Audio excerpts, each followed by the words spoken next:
Representative Porter. Here. Representative Wise. And we have Representative Bosch with us from Legislative Management as well again today. Okay, then we need approval of minutes from the August 7th meeting. I'll move approval. Second. Senator Dever, Senator Axman. Discussion? Hearing none, all in favor signify by saying aye. Or do we have to do roll call? All good, right? Okay. Okay, this morning, we have a couple things, housekeeping things before we start. If you're going to speak to us this morning, we ask you to sign in at the table over there with your information. And if you have written testimony and you have it online, and you haven't sent it to us yet, Victoria's email address is up there. Please send it to her, and then she'll get it posted on the site for everybody to view afterwards, okay? We appreciate that very much. Okay, this morning we're going to do the same thing we did last week, and we're going to ask everybody to step forward. Please identify yourself and who you're representing here. We're trying to allow 5 to 7 minutes of speaking time, and then a couple minutes for questions and answers afterwards. Okay, we have some people online. If the online gets filled up a little bit fuller, we're going to flip back and forth. We're going to do one in-house and then one online to try to give everybody a fair shot at being able to talk to us today.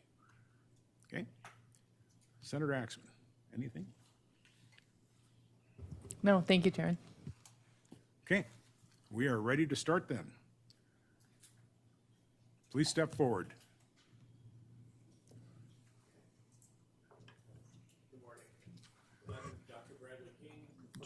Push the button so it lights up there. Oh, there we go. There you go. Thank you, sir. Good morning. I'm Dr. Bradley King. I'm representing myself and just a few people, individuals that I know. I dropped off some written testimony, which she's hopefully going to get distributed with you.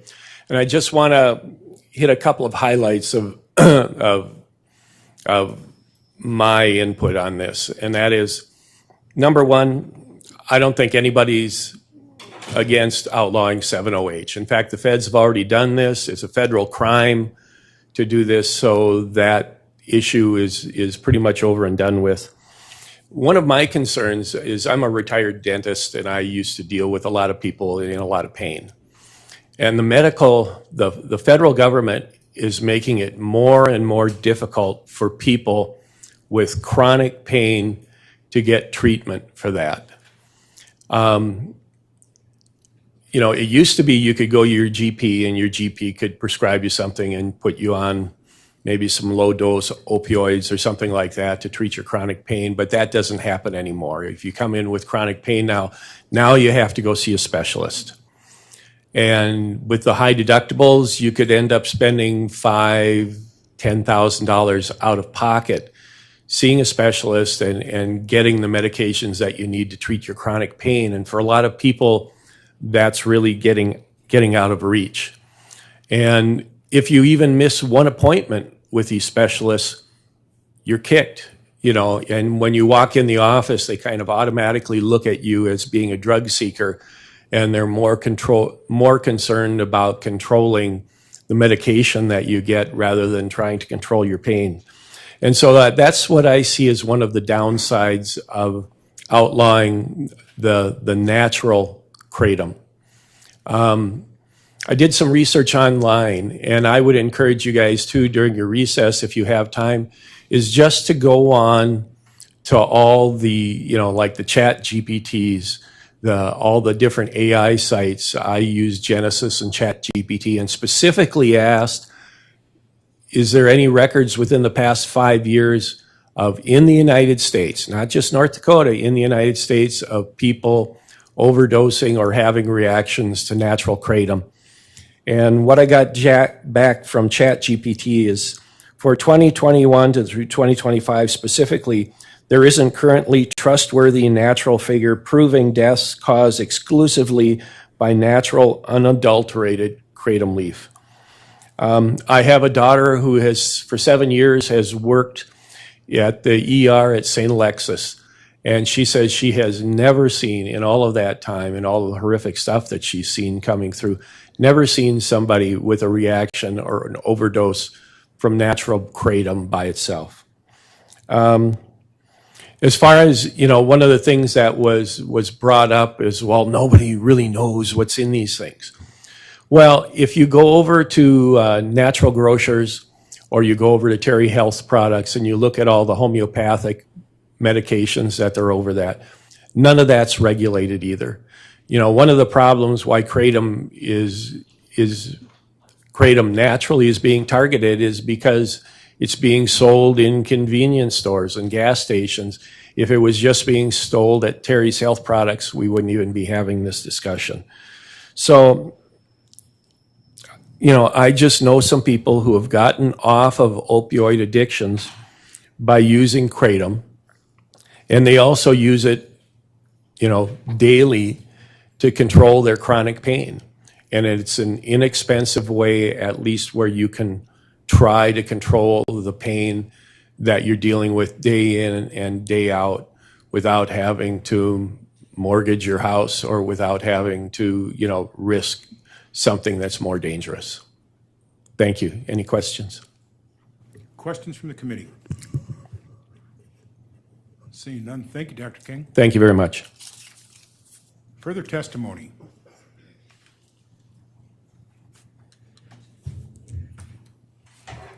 Mr. Chairman, I wonder if Senator Hogan is a member of legislative management, if you'd like to invite her. Just watching? Okay. Thank you, Senator. Thank you, committee. My name is Shelley Gunderson. I'm here with my husband, Greg, my daughter, Lexi, and we are concerned citizens. And we lost a child 7 years ago, our son, Nick. Our beloved Nick was just 31 years young when he died in Bozeman, Montana in 2019. He was a loving, kind, compassionate soul, but aren't all of our kids? And this is him, active as heck, healthy, brilliant. He was a great student, a wonderful friend, and a wonderful son. He'd been building homes in Big Sky, Montana for several years after graduating from Montana State Bozeman with a business degree, which he proudly completed in 4 years on the dean's list, despite transferring from UND after his freshman year and chronic snowboarding, as we called it. Unfortunately, injuries, starting with football right here at Century High School, eventually led to surgery and chronic pain for Nick's knee. This, along with self-medicating for anxiety and depression, all contributed to an opioid addiction for Nick.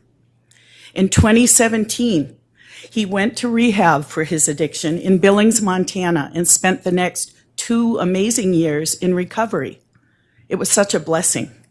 Then in 2019, Nick was found in his home by a friend, deceased.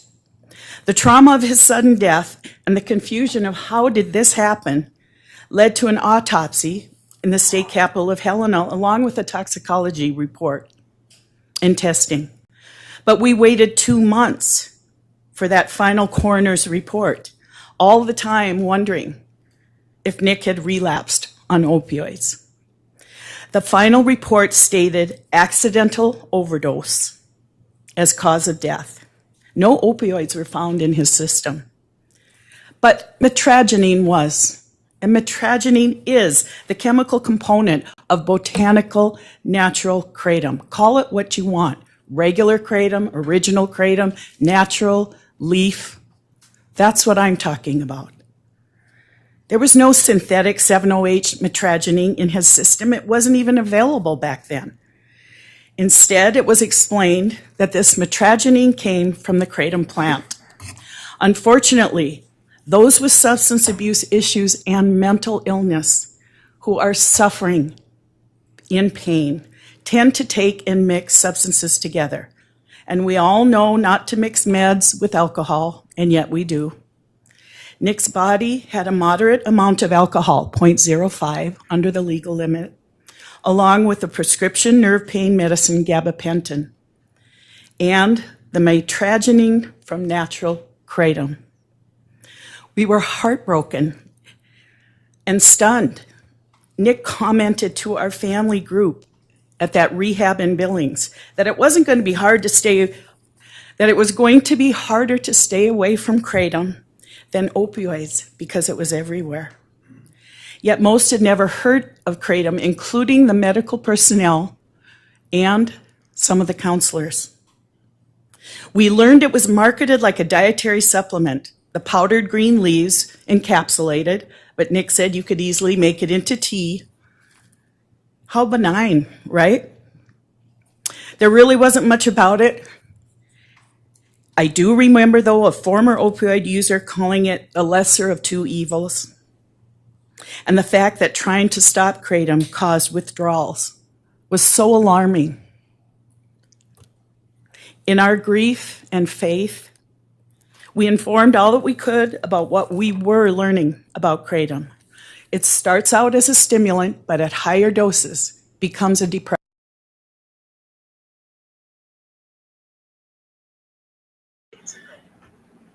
Man,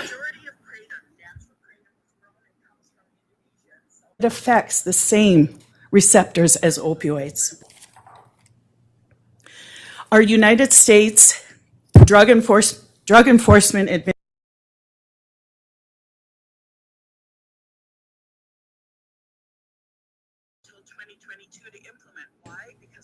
thus making it illegal in our country. However, pro-K lobbyists, pro-kratom lobbyists, this is why I don't like playing it when it's on their website.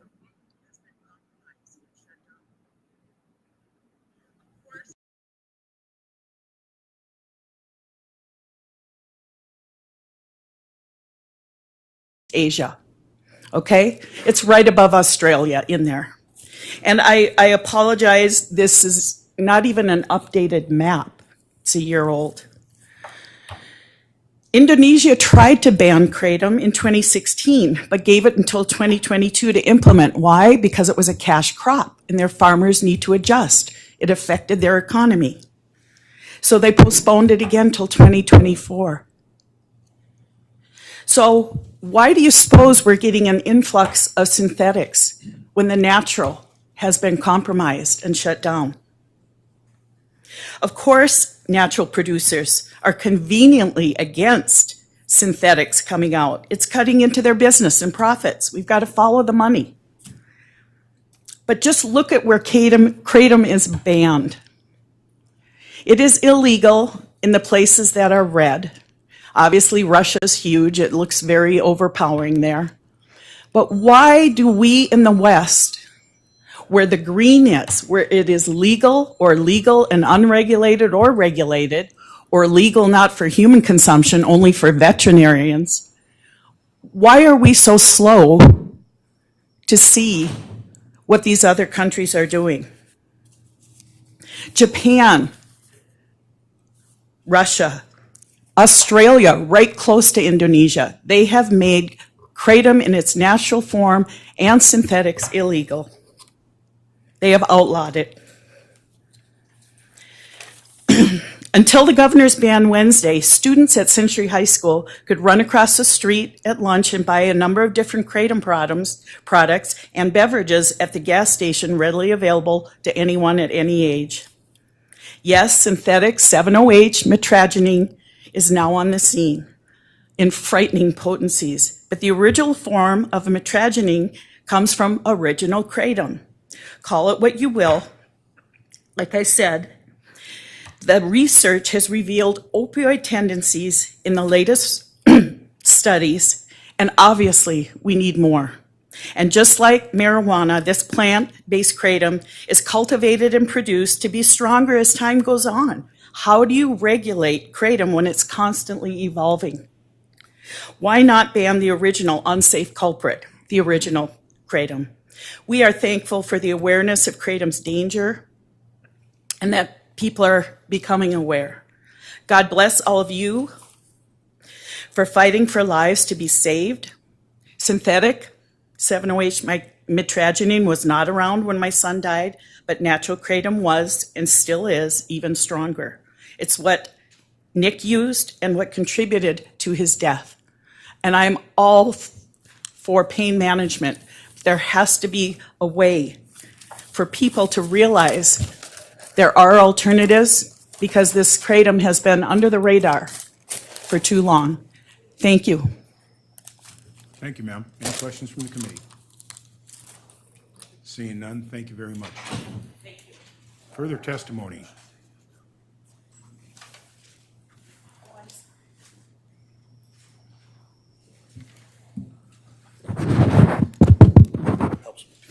Thank you. Hey guys, how are you?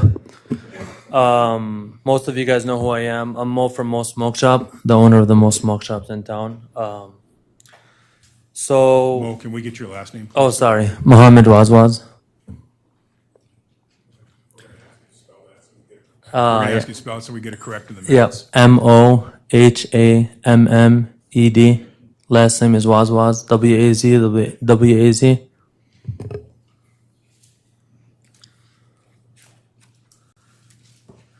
So I am against the kratom ban and the hydroxy ban because I've been since 2020 when I came to Bismarck, I opened my first store in North Bismarck, and I made sure that before I put any brand or product on my shelves that everything should be tested, regular. So that in effect, if you guys do decide to ban this or whatever, it's going to impact the customers and my sales, as well as people doing other drugs. North Dakota is kind of that town where if they don't have something else to do, they're going to just start experimenting with other drugs, which is fentanyl on the street, heroin, meth, all that kind of stuff. Kratom is just a plant. I know hydrox is a lot stronger dose of kratom. Okay, so it's like 10 times strong, but regarding the plant for the mitragon and all different kinds of strains there is, I can be able to guys give you every single thing that I sell, and then you guys can test it and let me know if you guys see anything wrong with it before it goes back on the shelf or whatever you guys decide. But my main thing is like you guys said, there's as many deaths from kratom, okay? But we all know if you guys mix some different kinds of things with other things, it's obviously it's overdose, whatever you guys want to call it. If you mixed alcohol with anything, my main thing is if you guys do make it illegal here in North Dakota, people are just gonna find another way to get it, or they're gonna experiment heavy drugs on the street. You're gonna have a lot of backlash with people being upset that this stuff is illegal. If you guys wanted to make this illegal, or the federal government, they should have illegalized it a long time ago, make it federal wide. But if you do state by state, like for example, my brother's in South Dakota, and so the governor was looking into it, and they banned hydroxy, but they kept kratom on the shelf. So kratom level and hydroxy level is a whole different game compared to different strength. It's like 150 times stronger, but the regular kratom is all safe. There's nothing wrong with it. I have a lot of people, my customers use it, that they got off opiates and other heavy drugs to make them feel normal, And I wish that you guys do not look into this further. And if you guys do want more testing and lab results or whatever you need from me, I'm willing to give you guys everything that I sell so you guys can retest everything and make sure you guys are happy with the results. One more thing, if it's illegal in North Dakota and you guys do decide on September 2nd, people are just going to buy it from a different state, and you guys will be missing on tax dollars and sales tax or whatever. They're just going to get it from somewhere else. So it's not really, you guys are not really solving a problem banning it in one state. They're just going to go over to a different state and get it. Anybody has any questions for Mo? Questions from the committee? Senator Axman. Thanks, Chair Heinrich. Thank you, Mr. Wazwaz. Do all the products have a warning label about the dangers of mixing it with alcohol? Yes, everything that I have, it'll tell you exactly, do not mix it with anything else. Whatever it is. Alcohol, opiates, anything like that. You can't mix anything with anything, There's a reason they keep it by itself, But all my stuff is lab tested, and I have lab results. So whenever if you guys ever want to see it, let me know. But a lot of moms and people, like sports people and stuff, they come to my store to buy the kratom, and basically I lost half the sales because the kratom is gone, and a lot of people are upset. They're pissed off, and they're just buying it online now. You know. But yeah, you cannot mix it with anything else. You know. I'll give you another example, off topic a little bit. How many deaths in North Dakota from drink and driving? I don't drink, but how many deaths happen in drink and driving in the state of North Dakota, for example? Does anybody know the answer to that question? A lot. But we don't ban alcohol. It's the same thing. Anybody can die from anything.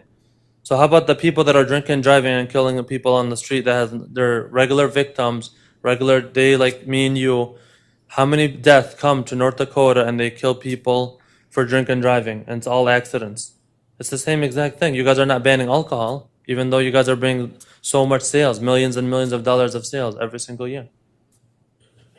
You know, so my main concern is, guys, kratom does not harm anybody, okay?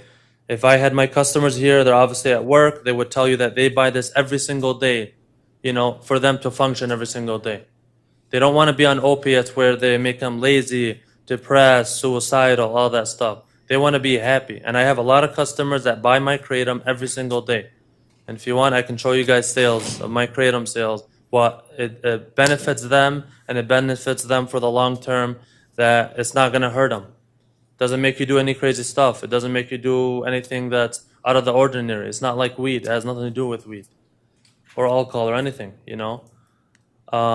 Anybody else have any questions about this topic, kratom or anything? Sorry, ma'am, no. No question. Okay. It's committee-only questions, sorry. Representative, or Senator Dever. Thank you, Mr. Chairman. Mo, I'm curious, first, if you offer the full range of kratom products, Yes, sir. and then if, would kratom by itself be economically viable for you to market without the other products? Yes, sir, Senator. So when we took it off the shelf on August 7th, I lost half my sales in all my stores in North Dakota. I lost over 200,000 in sales, just those three, just by doing the math on everything. And I can show you guys sales reports and stuff like that of kratom before and after the ban. What did you do with the excess inventory? I'm gonna get rid of it. I still have it on the side. I still have it on the side, Senator. I can sell it in Montana too. I have stores in Montana. But nothing has been sold after August 7th. You're welcome. Anybody else has any questions for me? Further questions? Seeing none? Thank you. Thank you. I appreciate you guys. Thank you.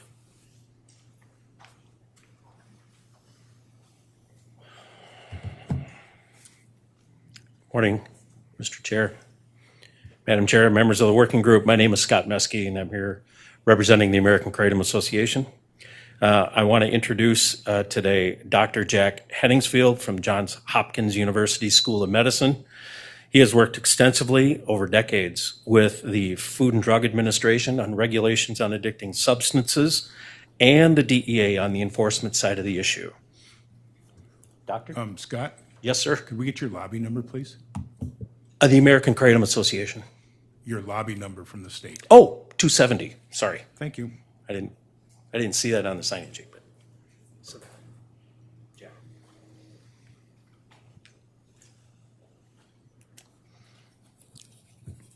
Thank you for the opportunity. I'm Jack Edward Henningfield. I grew up in the neighboring state of Minnesota. I've been at Johns Hopkins since 1978. During that time, I joined the National Institute on Drug Abuse in 1980, where I was assigned to work with Dr. Surgeon General Koop in 1981, and that got me more interested in science serving policy. I headed the first section at National Institute on Drug Abuse that worked with DEA and FDA on drug scheduling issues, and I've been doing that ever since.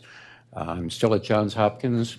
I'm at Penny Associates. I consult on science advising to the American Kratom Association, and I've been involved in litigation related to kratom. I developed medicines for addiction and pain and other disorders. Quick comment on a couple of the earlier comments. The person talking about pain and unmet pain needs is real and important. And that does drive people to alternatives that aren't always healthy, like heroin on the street. Kratom is one of the safer alternatives that people are turning to. Another comment about the last speaker. If kratom is legal on the market, you can regulate it and you can insist that everything sold legally has labels that you approve, or they can't be sold. If you take them off the market, well then all you've got left on the market is the black market stuff that is unregulated, and that's not healthy. Another comment about DEA's role. I've been working with DEA for decades, and I co-publish with people, former DEA scientists and FDA to this day. And they will tell you that in 2016, they proposed scheduling mitragynine and 7-OH on the basis of advice from FDA, that they withdrew it, not because of political pressure. They assured me if it had morphine-like addiction liability, which is in the law, it would have been scheduled. They said the science didn't support it. We looked more closely, and we were concerned that banning kratom would further fuel the emerging opioid overdose epidemic. And the only time I've ever seen DEA and NIH line up against FDA was back in those years. Now FDA has finally got it right, and FDA recognizes that natural kratom has a place, shouldn't be banned. 7-OH does meet the morphine addiction liability standard in terms of animal studies showing that it functions more like morphine, including respiratory depression. So it meets that standard. Mitragynine does not. I did one of the studies where we pushed the dose using the FDA model of mitragynine literally as high. The goal of the study was push the dose until the animals died, or we could not literally pump more into their bodies. And we were unable to kill animals. 5 different species have been tested: dogs, mice, rats, rabbits, monkeys. Mitragynine has a very benign profile. That doesn't mean it's impossible to overdose, but it's, as FDA now states on its website, FDA is in line with DEA and NIDA that deaths by mitragynine or kratom alone are rare. So if you regulate, you have the opportunity to make sure that what people buy, like my bottled water here, has standards for impurities, which this is not distilled water, but there are standards, and that's what we need in the marketplace.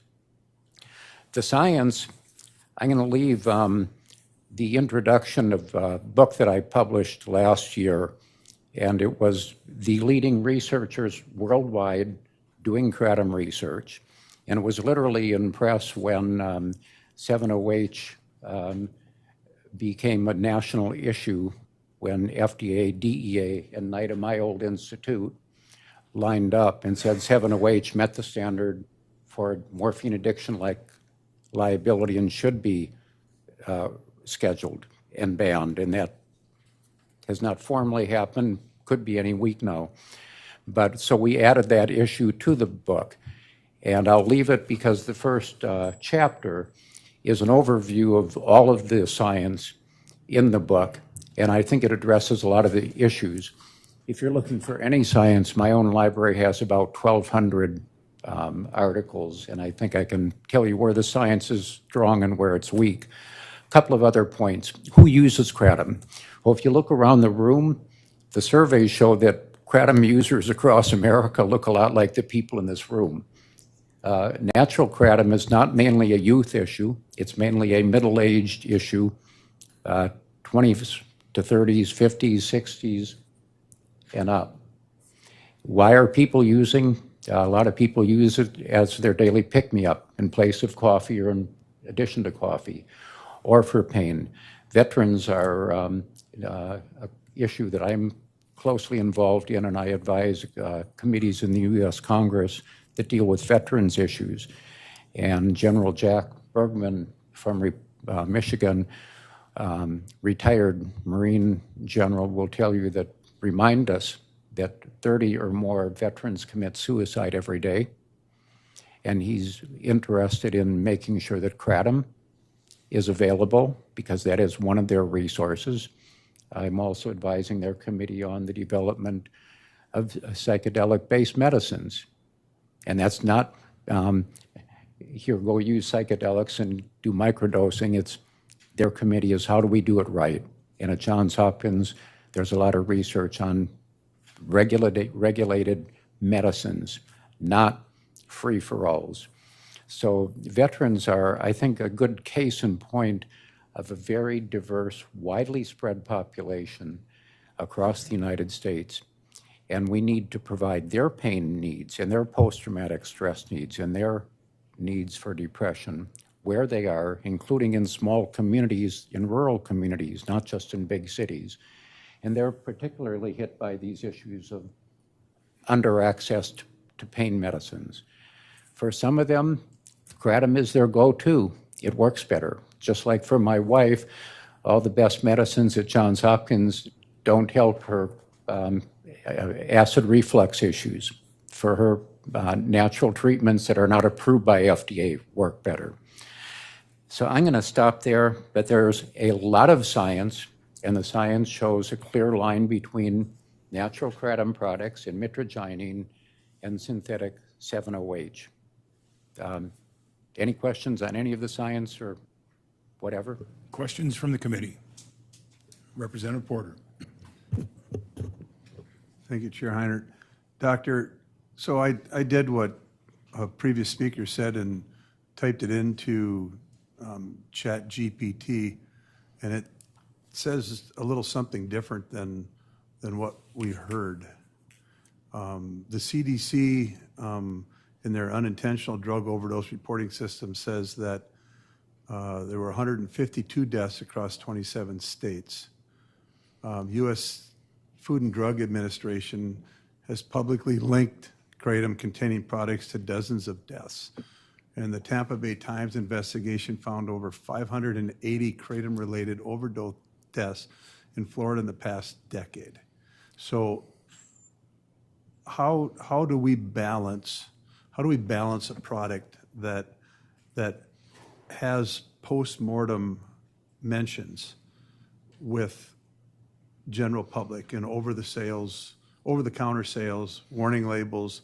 I mean, how do we balance the dangers with what you're saying are some good attributes of it that, maybe Tylenol and ibuprofen don't handle?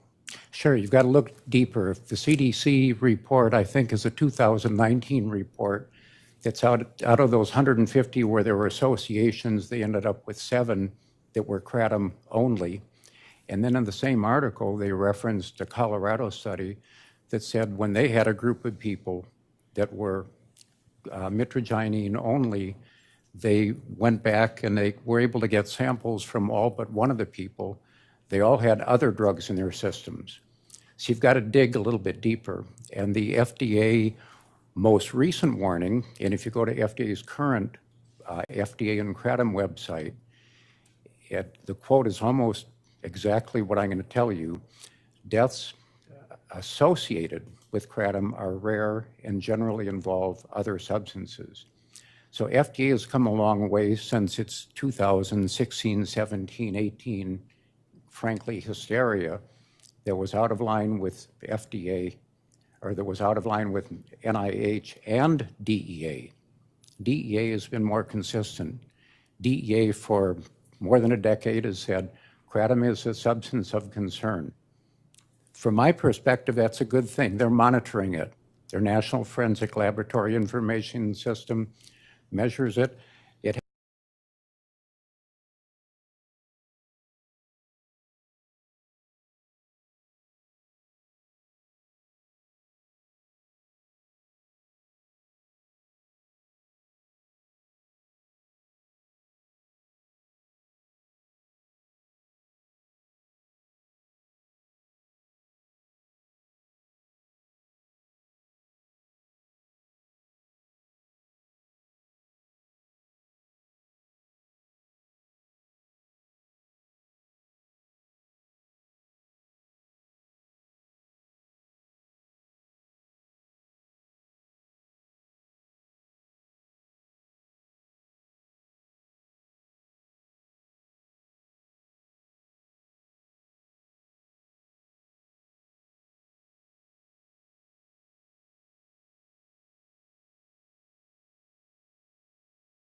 treatment for veterans is sometimes different than treatment for other people. It sounds to me like nobody's defending the synthetics or the alkaloids, but they are the natural leaf. I don't know if that would be what your suggestion would be, but if it is the natural leaf, then should it be allowed to a narrow population that experiences a benefit from it, or just the general population? And maybe another question, how does it compare to marijuana? How does it compare to marijuana? And the people in North Dakota voted to allow medical marijuana and have voted more than once to not allow recreational marijuana. It's, I did some of the earliest studies on marijuana at the National Institute on Drug Abuse, including we made brownies in our laboratory and tested all the different products. There are a lot of differences. Marijuana is very widely used for its euphoriant effects and recreational effects. Now, it's also used for, quote, self-therapy, and a good reading material that probably nerds like me read is the 200-page HHS rationale as to why marijuana should be made a Schedule III substance. But the vast majority of kratom use is by adults, middle-aged, for pain, depression, mood. And what surprised me when I was first looking at it 15 years ago, just about, why was post-traumatic stress and fibromyalgia and things like that popping up? Well, fibro is a pain, insomnia, depression, and kratom provides benefits on all of those dimensions. And by benefits, it doesn't mean it's FDA approved. It's not. It can't be. It's a dietary supplement. But marijuana is in a different basket, and marijuana is most widely used still as a recreational substance. Kratom is the main youth use is not kratom products. It's, I think, increasing these masquerading products that are, I mean, they are marketed in crazy ways. I am going to say one thing. You or somebody said not many people are, nobody's defending 7-OH, et cetera. Mm-hmm. In my comment, providing a full 8-factor analysis of 7-OH, I agreed with DEA. 7-OH meets the statutory criteria for morphine-like addiction liability. 3 criteria for an opioid. You're born an opioid, botanically, you're chemically similar, or you're morphine-like addiction liability. Mitragynine doesn't meet the criteria, the DEA or the law or whatever. 7-OH does.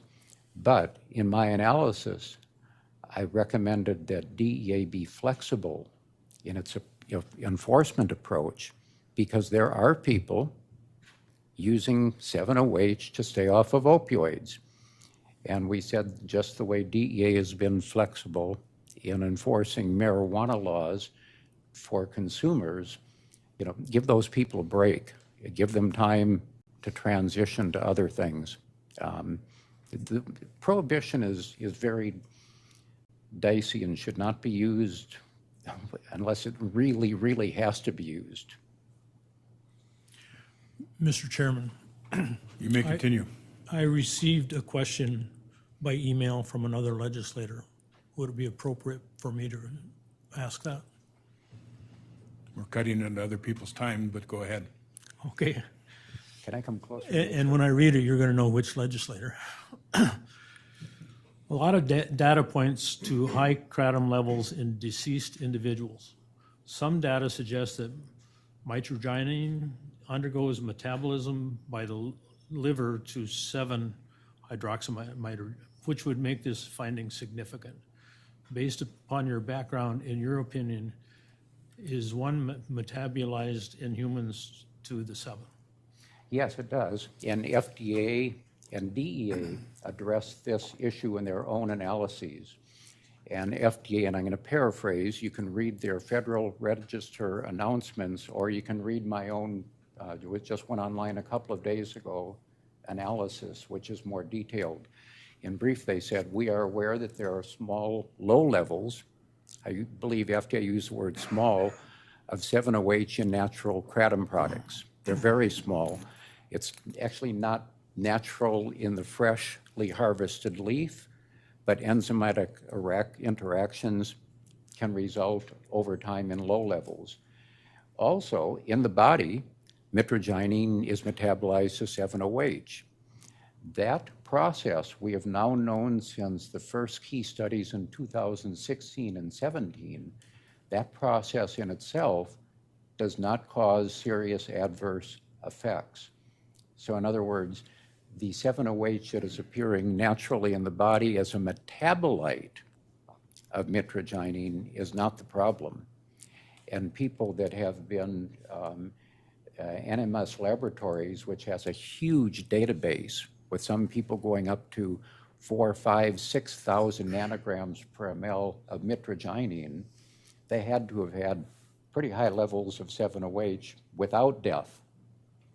So yes, 7-OH is a metabolite, but when the problem, as FDA and DEA and NIDA, my old institute, point out very specifically, the problem is these highly concentrated forms of 7-OH that are ingested. That's just a mountain of difference. That's a whole world of difference from what your body produces as a metabolite. Thank you. And Mr. Chairman, can I just ask that your contact information be provided for continuing? Yes, I'm really conversation? easy to find on the internet, and I'll leave these. And if you have any question, if you're looking for any science, I'll do what I've done with FDA commissioners for years. I'll send you the science, or I'll tell you where the science is on thin ice, like a good Minnesotan, and where we don't know and where it's being researched. But NIDA, my old institute, is putting tens of millions of dollars into kratom research because it's important and because a lot of the metabolites look like they might be useful medicines of the future. But don't hold your breath. That's a long process. Okay, thank you, sir. Appreciate it. Thank you. We're going to take one more in-house. Come on up, ma'am. And take one more in-house, then we're going to take a couple online. We have several online now that are also have their hands raised. So we're going to do one more in-house, then we're going to do a couple online, then we'll come back to one in-house and stuff like that, back and forth. Go ahead. Thank Good you. morning. Thank you, members of the Kratom Working Group Committee. My name is Chelsea Ridge. I'm here today on behalf of the North Dakota Public Health Association. The North Dakota Public Health Association represents more than 400 members working as public health practitioners, educators, researchers, and partners committed to protecting and improving the health of all North Dakotans. On May 5th, 2026, the North Dakota Public Health Association adopted a resolution urging the prohibition of the sale of kratom and 7-OH in North Dakota.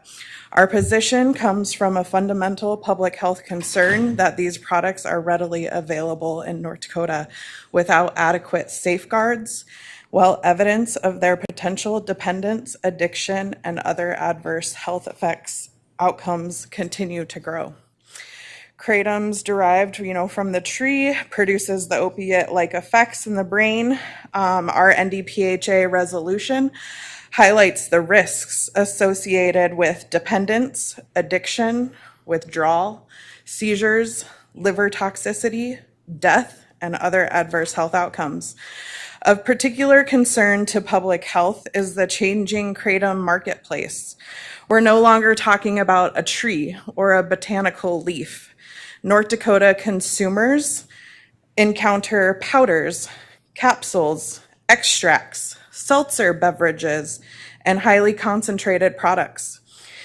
As identified, these products have been sold without comprehensive quality control requirements, labeling standards, or age restrictions for purchase. This creates a significant consumer protection problem. A person walking into a convenience store or tobacco shop may see a number of products sitting along the shelf that are legal, consumer protective products reasonably assume that somebody or some regulatory division has determined that these products are safe, appropriately manufactured, accurately labeled, and are suitable for sale. However, they are not. For NDPHA, this is especially concerning for young people and individuals experiencing substance use disorders. Our resolution specifically recognizes the importance of educating these populations about the risk of kratom use. North Dakota is already working hard to address substance use and addiction throughout our state. Introducing kratom or opiate-like products into an inadequate regulated retail environment works against these efforts. North Dakota needs a clear and consistent statewide approach. For this reason, NDPHA resolution asks the Legislative Assembly to prohibit the manufacture, distribution, sale, and possession of kratom and 7-OH products and classify these products as controlled substances.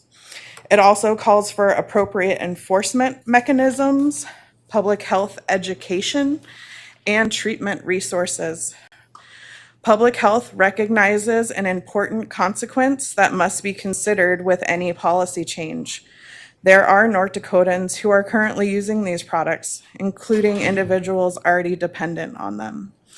If the legislature moves to uphold Governor Armstrong's prohibition, implementation should include education for consumers and a clear pathway to treatment and support for individuals experiencing dependence and withdrawal. NDPHA respectfully encourages this working group and the Legislative Assembly to take meaningful statewide action to protect North Dakotans from the risks associated with kratom and 7-OH. NDPHA supports prohibition rather than regulation because we believe public health risks outweigh creating or maintaining a commercial marketplace for these products. Thank you for your time, and I will take any questions. Questions from the committee? Senator Axman. Thank you, Chair Heiner. Thank you, Ms. Ridge. Just a question on what was the impetus that drove North Dakota Public Health to drafting and releasing the resolution? And then is that something that's voted on by public health officers across the state before passed? Yes, so there's a number of substance use prevention coordinators around the state at local public health who have been seeing in the retail space these products popping up and dealing with our schools and law enforcement. We've been seeing and aware of these products and educating on them since probably 2021, right after the pandemic. So as local public health practitioners, we've seen these products in the marketplace for some years now and have provided education on them. Yes, it's been voted on by all the members. It was authored by a public health professional and adopted by our governing council. Further questions? Seeing none, thank you. Thank you. We will now go online to take Laura.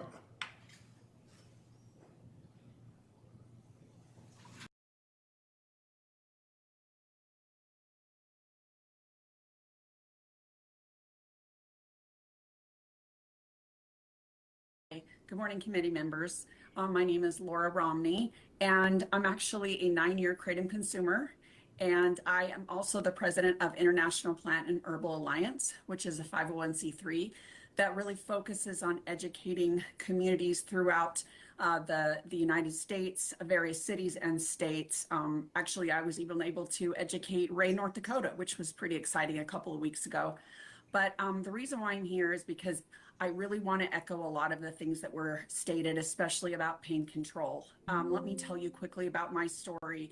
I have been a chronic pain patient for 14 years. I have a condition called trigeminal neuralgia, which is a severe facial nerve disease, often nicknamed the suicide disease. I've been through the gamut. Brain surgery, a stimulator implanted in my face, over 30 pharmaceuticals, and I was finally ended up on opioids, prescribed opioids, but a very low dose. I was just desperate because the pain was still so severe. And a trusted friend of mine suggested kratom, and I thought, well, let's give it a shot. And my life changed that day. That was 9 years ago, and I quickly was able to discontinue all opioids and all other medications. Actually, I'm only taking kratom for pain relief. It is not a complete cure. I still have really bad days, and I still deal with pain every day, but it absolutely has saved my life, and I'm not alone. There are a lot of individuals out there just like me that will be absolutely abandoned. Like the first gentleman said, people just cannot access pain medication anymore. It's just a real problem, and it's so difficult for us as pain patients, even those with anxiety and issues of PTSD, sit back and see governments making these critical decisions that impact our lives, and they just don't understand what it really does. A lot of times we're just too sick to show up at a hearing. We don't know about it. And, I really stand up for people like me who really do depend on the natural leaf. I've never taken 7-OH, nor will I ever take 7-OH. I absolutely advocate only for natural leaf kratom. And the push we have is regulation. That is the key. It does not need to be the Wild West. Actually, I absolutely do not want that. I want everything that's in regulation. I want an age gate, 21 and up. Make sure the packaging has, no attractive to children. It's sold behind the counter to adults only. Make sure it's laboratory tested. So that way people can know that what they're taking has not, doesn't have heavy metals and things like that. And, most importantly, make sure those levels of 7-OH are below that 2% line, which is the natural level for 7-OH in the actual natural leaf plant. So again, you may not know a lot about kratom, but it's just a powder that I literally drink in a blender bottle, and I drink it. And the best part about it is it does not make me feel altered. I took so many pharmaceuticals that literally made me where I couldn't even drive because they had such bad effects. And literally, it is like I'm me again taking kratom. So that's why it's been an absolute miracle for me. If you noticed, a few years ago, no one even knew what kratom was. No one even heard about it. A few people did here and there, but where this started coming, all the discussions about the deaths and the poison control and all the problems were right when 7-OH was introduced into the market. There were thousands of people all across the country that were taking kratom natural leaf with really very few problems. And now 7-OH hits the market and it blows up. And so again, I just highly suggest that you really look at the facts, look at the science, look at the poison control data, see that it absolutely corresponds with those 7-OH products. Also, I want to say one last thing about the kratom-related deaths. Those are kratom-related deaths. That means that was a small substance. You could say there's a Benadryl-related death. There is a Tylenol-related death. All those products may show up in the blood, but in most of the cases, they include things like fentanyl, which is, as you know, is a very lethal product. So again, I just want to plead with you to remember my face and remember the faces of the pain patients out there who will be impacted by a natural kratom leaf ban. And I really appreciate your time and attention, and I'm open for any questions. Questions from the committee? Representative Porter. Thank you, Chairman Heinert.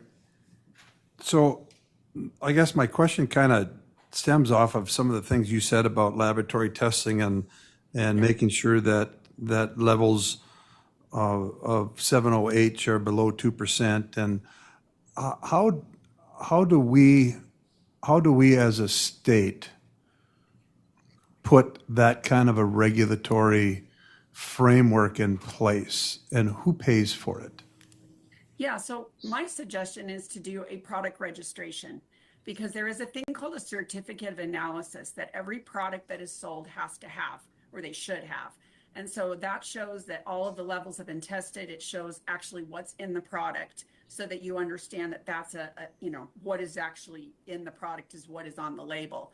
And so if you were to actually, create some system where you had product registration fees and things to try to kind of pay for some of that, the great thing is once the individual who is the vendor or the retailer has proven, hey, this is what I want to sell, you see the COA, and say, yes, this is a safe product. And then you say, great, that checks off all the boxes and that goes on our list, our registration list. So that way all the inspectors can go in and say, oh, check, check, check, check. Yep, those products all qualify because they have been analyzed and they are allowed to be in there. So that's, I think, the best way to do it, because then you've shown that, you know, these are tested products and you have reined in those, you know, the Wild West and focused on those certain products that pass. May I continue? You may continue. Thank you. So then your product registration format, would that take care of then also what I would see as the chemists and the plant specialists' ability to do hybrid type plants that will increase the natural chemical formula of the product? And we've seen that in marijuana where they've been able to increase the levels over time with hybriding and other abilities that they do in the greenhouses. Are we going to see a greenhouse effect for this product? Very good question. And we already see, you know, excuse me, people out there that are trying to create the next thing up, you know, now that 7-OH is going to be banned. So my suggestion is put in your law that you ban all synthetic derivatives. There you go. Because all you're doing is natural leaf, the natural quantities, and if you have any synthetic derivatives, it's gone. So Mr. Chairman, and I understand that, but I guess I'm wondering what happens when the agronomist is able to increase the percentages in the plant as a natural leaf. Is there, I see. To alter. how do we stop the hybriding of the natural leaf? Because that's going to be the next game that's going to happen. Well, it is just a tree that's grown, and I know it does vary a little bit depending on, you know, where the tree is growing, like the time it's harvesting, and, you know, the various areas. So it can fluctuate a little bit in how much 7-OH and things are in and those different alkaloids. And by the way, I was at a symposium. It was really fascinating to see all the different alkaloids and the different areas where it was grown, how, you know, different alkaloids actually have higher values. So there are some differences, but realize it is a plant, it's a tree that's grown in Indonesia. And I don't foresee like the Indonesians coming up with a hybrid at this point where, you know, they're altering, they're almost, you know, genetically altering those trees. It's a very vibrant industry over there. And again, as long as you consistently keep it with the actual tree and the leaf, then I think you're good. But that's a good question. I mean, who knows what the future is going to bring, but I don't see that. I see more of the chemical lab. I see the lab altered things. So them, you know, again, taking a synthetic derivative and creating a mess. And so again, make sure you have that synthetic derivative and absolutely require those COAs. Then you can get rid of any products that don't pass muster. Mr. Chairman, and You may continue. just one last little question. Sure. Just to your knowledge then, is there any kratom plants or trees that you know of that are being grown or harvested out of a greenhouse type setting? Honestly, the only places in the United States that are grown is typically there's some in Florida and some in Hawaii because it's a very tropical, they're really difficult plants to grow. So no, it's not something, gosh, I certainly would kill it, but there's not very many people that could actually grow that. But, you know, in a sense, you probably could. They're large trees as well. They're very large trees. And so it would be a little bit tricky to be able to grow it, but I'm sure a very skilled greenhouse person may be able to do it, but that's not going to be, you know, definitely not in North Dakota. Let's put it that way. Further questions? Seeing none, thank you. Thank you. Appreciate your time. Next on the online, we're doing two online. sorry. And then we will come back to in-house. Next online. Misty, are you out there?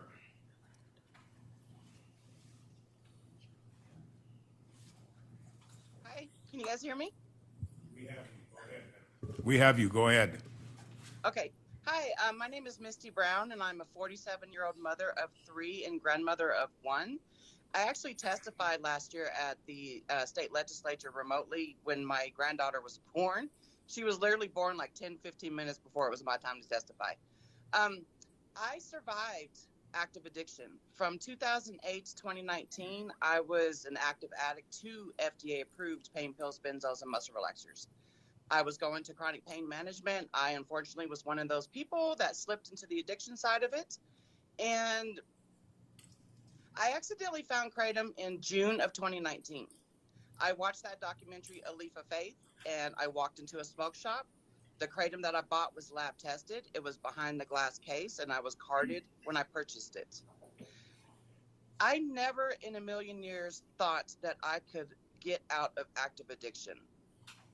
I was not looking for recovery when I found it at all. I was just looking for something to help mitigate my withdrawals that I was going through. And here I am, over 7 years later. I haven't been back to pain management in over 7 years. Kratom helps tremendously with my chronic pain, anxiety, and depression. And there's thousands of people that follow me on social media that have no idea that hearings like these take place, which is why you see me, my little social media corner of happiness right here where I advocate. My grandmother lives in North Dakota.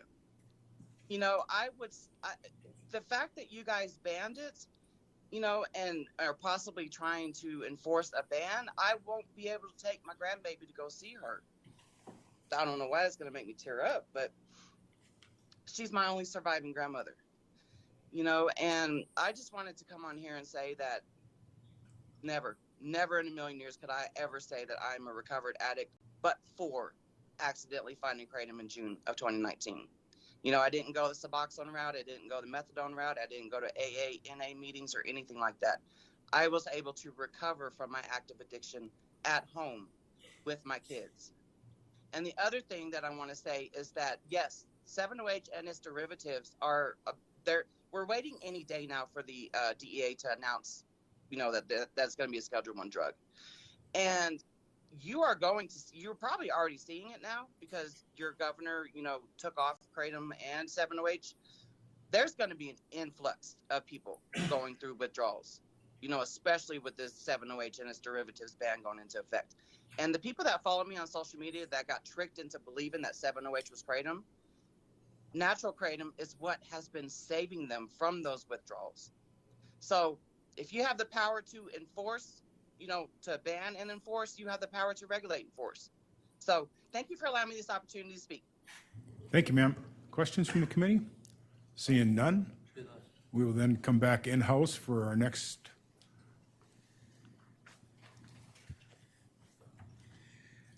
Thank you, Mr. Chairman, Madam Chairman. My name is Mac Haddo. I'm the Senior Fellow on Public Policy with the American Kratom Association. In 2016, the Food and Drug Administration proposed and recommended the scheduling of natural kratom under the Controlled Substances Act. The DEA, in an unprecedented move, withdrew that recommendation based on the science that was presented, which was evaluated subsequently by the Assistant Secretary for Health, Dr. Brett Giroir, during the first Trump administration. And in that evaluation, he said something that was critically important, and that was that the FDA's evidence and data was embarrassingly poor in its formulation. And that, of course, was something of great interest to a consumer advocacy group like ours, because the critical issue here is, are the kratom products that are available to consumers in the United States, are they properly formulated and safe for human consumption?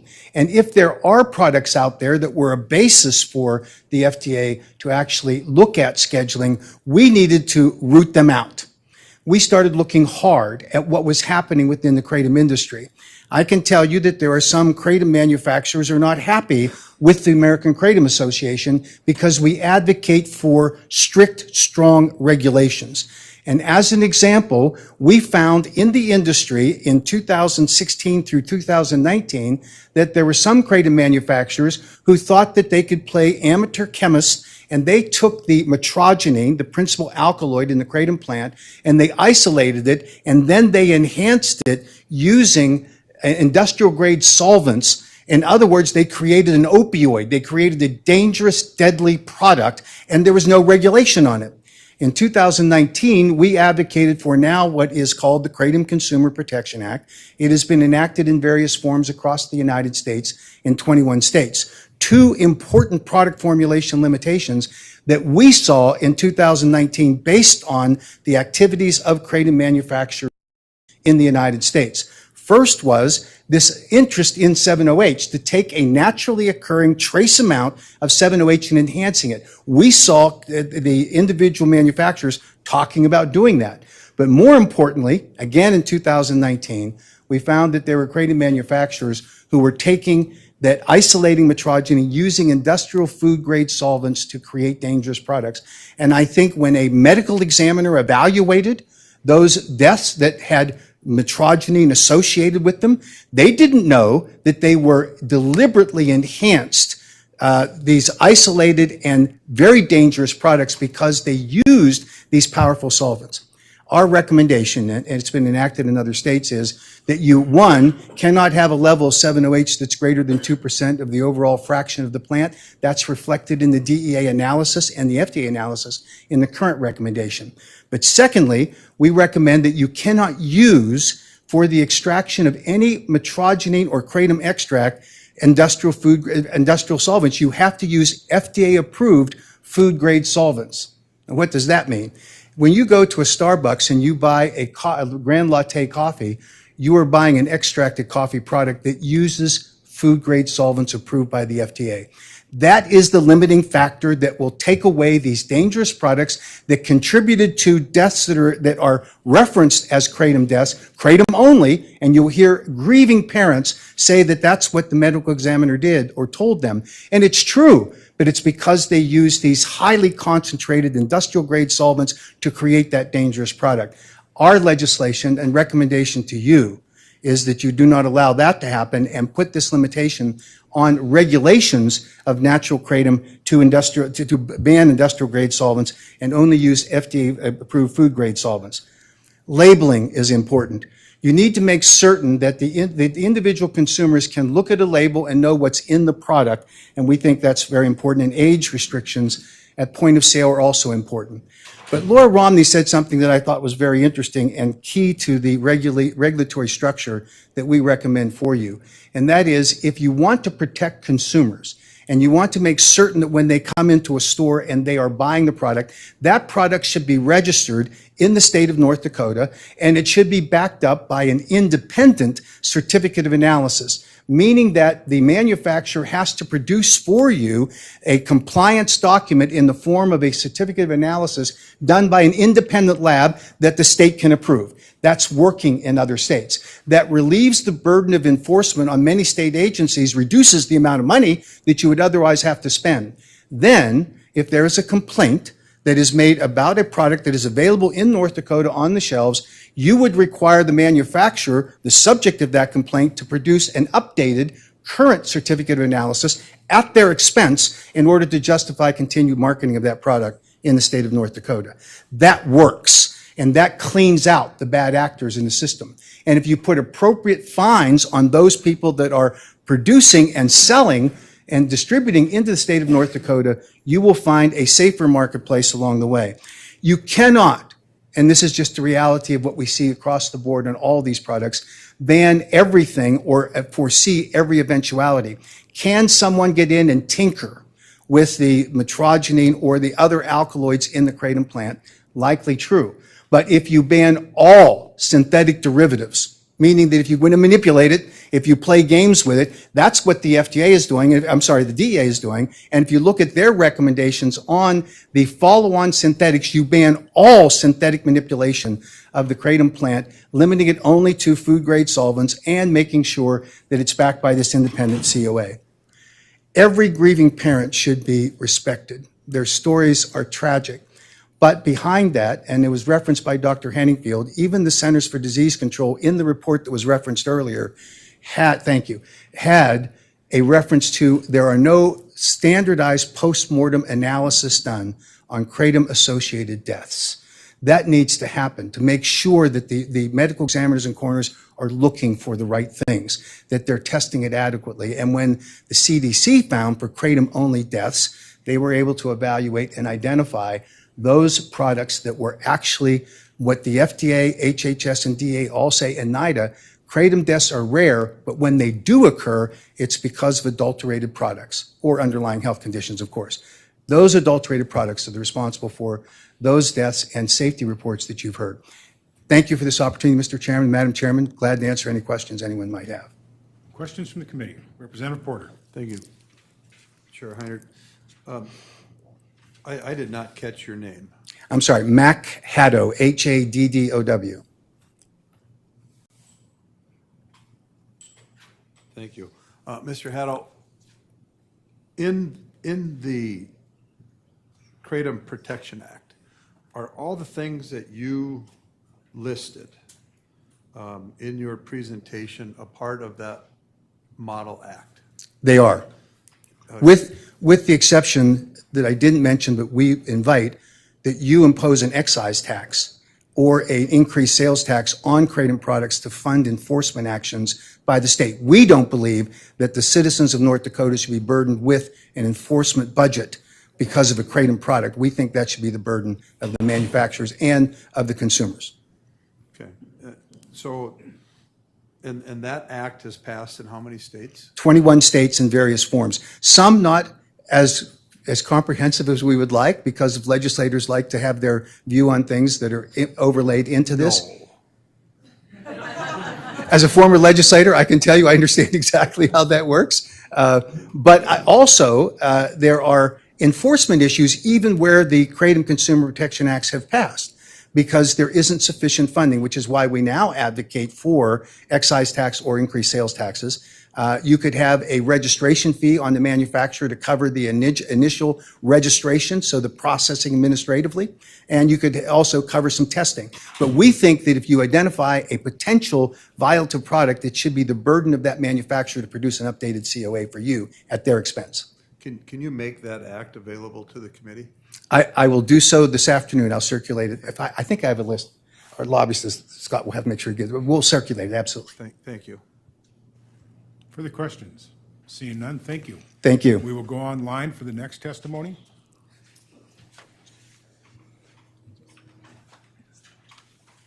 Jennifer?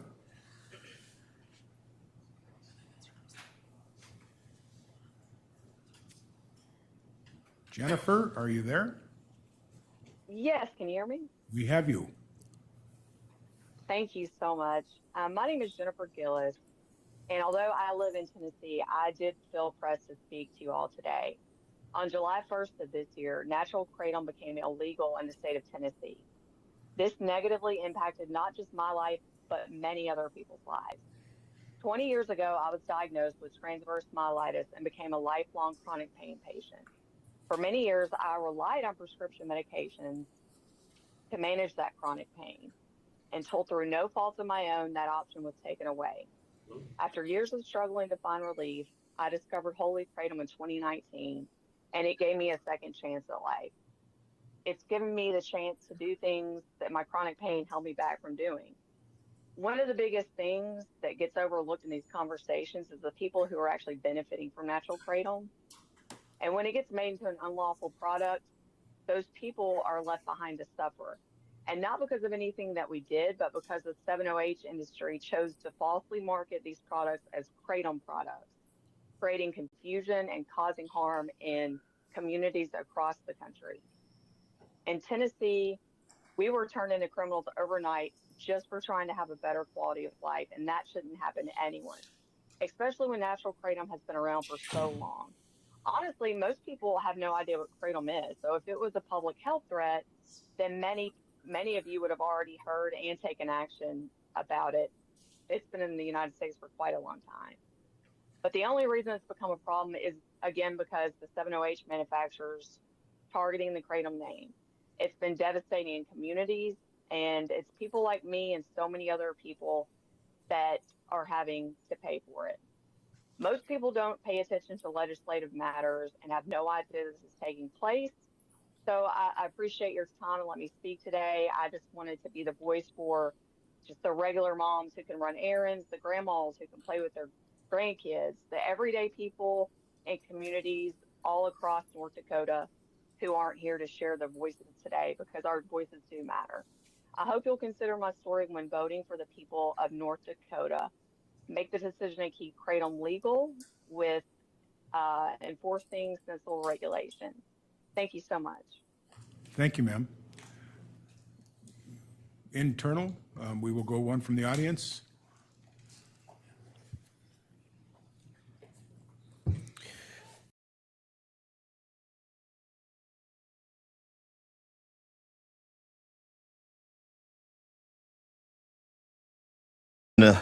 Enderlin, North Dakota, a little farm about 10 miles northeast of there. I really have no dog in this fight. I mean, I am a medical freedom guy. I am an individual liberty guy, and I talk a lot. I also have a lot of friends who are veterans who, and to be clear, I had never heard of Kratom before about a week ago.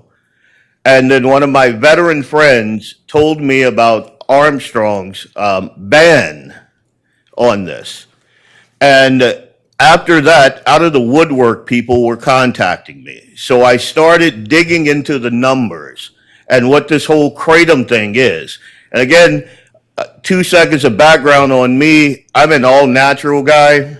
I don't believe in like cannabis, and I've had people try to get me to talk about, you know, the benefits of cannabis and all of. I'm not one of those guys. This is something different. You guys asked, you know, what's the difference between kratom and marijuana? There's a huge difference. I have, again, veteran friends. I have friends who are senators, people that you guys know who use natural leaf kratom. And I support public health by regulating like the synthetic stuff under reasonable regulations.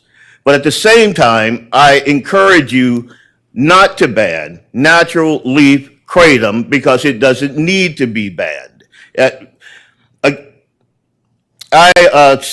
I gave Heinert at Axman this data point sheet, and you can reference that, and I will email it there. I'm going to try to stay within time. I'm just going to hit the broad strokes on here, and you can see in the key data points, I have references there. So you can go to every one of those reference points, and you can look this up. So from what I could understand, and I'm not a scientist or medical doctor, but natural leaf kratom is nature's aspirin and it's ibuprofen all in one green package. On one hand, it's comparable to NSAIDs, nature's ibuprofen, or a botanical non-steroidal anti-inflammatory. It suppresses key inflammatory pathways, so it's like Aleve. On the other hand, it's comparable to aspirin. Natural leaf kratom functions as one of nature's aspirins through its traditional profile as a plant-derived analogous, I'm not a doctor, I'm sorry, and a mild anti-inflammatory agent. Now, it was, we discussed here that, you know, can you overdose from it? You can't. It's like an aspirin. It's like Tylenol. If you take too much of it, it'll upset your stomach. As a matter of fact, a couple of the people that I've spoken to said that the first time they took it, that's exactly what happened. You can't overdose from natural plant kratom because if you do, if you take too much, your stomach will reject it. And as I've heard some testimony, you can't mix it either. Just like with aspirin or with a Aleve or something like that, if you drink alcohol with it, you're going to have problems. If you use other drugs like fentanyl, you're going to have problems. Those problems are there. We all know about these problems. And again, It's why I don't understand the rush to ban the natural leaf kratom. Now, I understand the 7-OH, and we can talk about this. This is all in this document that I pulled together here. 7-OH in natural leaf kratom is typically under 0.05%. Okay, I'll move to the end. This is my summary. Again, I'll provide it there. But the claim that 23 North Dakota deaths is factually correct per state data. That's between 2019 and mid-2026, but it's misleading as evidence against traditional kratom. Those figures primarily involve potent, synthetic, or concentrated derivatives, not the ordinary botanical leaf. And in most cases, they are polydrug with like opioids, fentanyl, that sort of thing. Sole kratom fatalities in North Dakota are 0. I'm going to say that again. There are 0 natural leaf kratom deaths in the state of North Dakota. That's from 2019 till right now. 0. And even the ones that are attributed, they are the 7-OH, and that total of 23 is a small fraction of overall overdose deaths in this state. It's a non-issue. We need you to wrap it up, sir. Sure. So, in closing, lumping natural leaf kratom with high potency synthetics overstates the risk and ignores that targeted regulation of concentrates and quality controls would address the real problems more effectively than a blanket ban. So I would not to ban natural leaf kratom. And if you need to regulate something, it should be the synthetic products that have flooded the market. Thank you. Thank you, sir. Questions from the committee? Seeing none, we will go online to take the next one, and then we will do one more in-house, and then we will be out of time. Simon? Simon, are you there?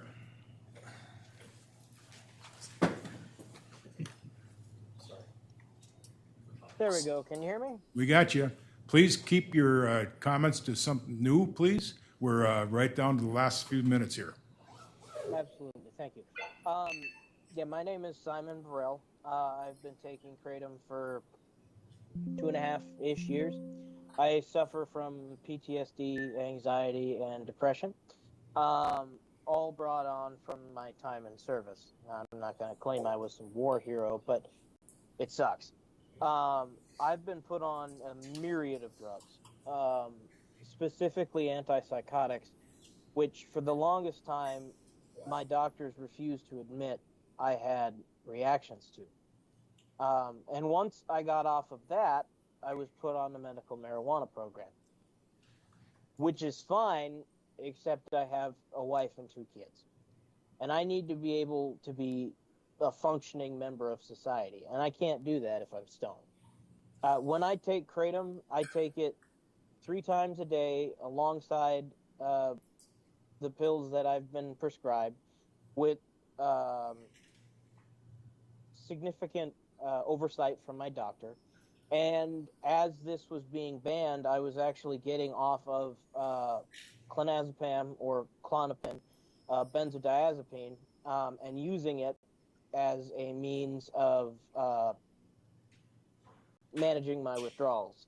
As soon as the ban was enacted and I had to get rid of what I had, within 2 to 3 days, I had to get back on the same dose of pills because I physically could not take, and this isn't like, this is a prescribed dose of benzodiazepines.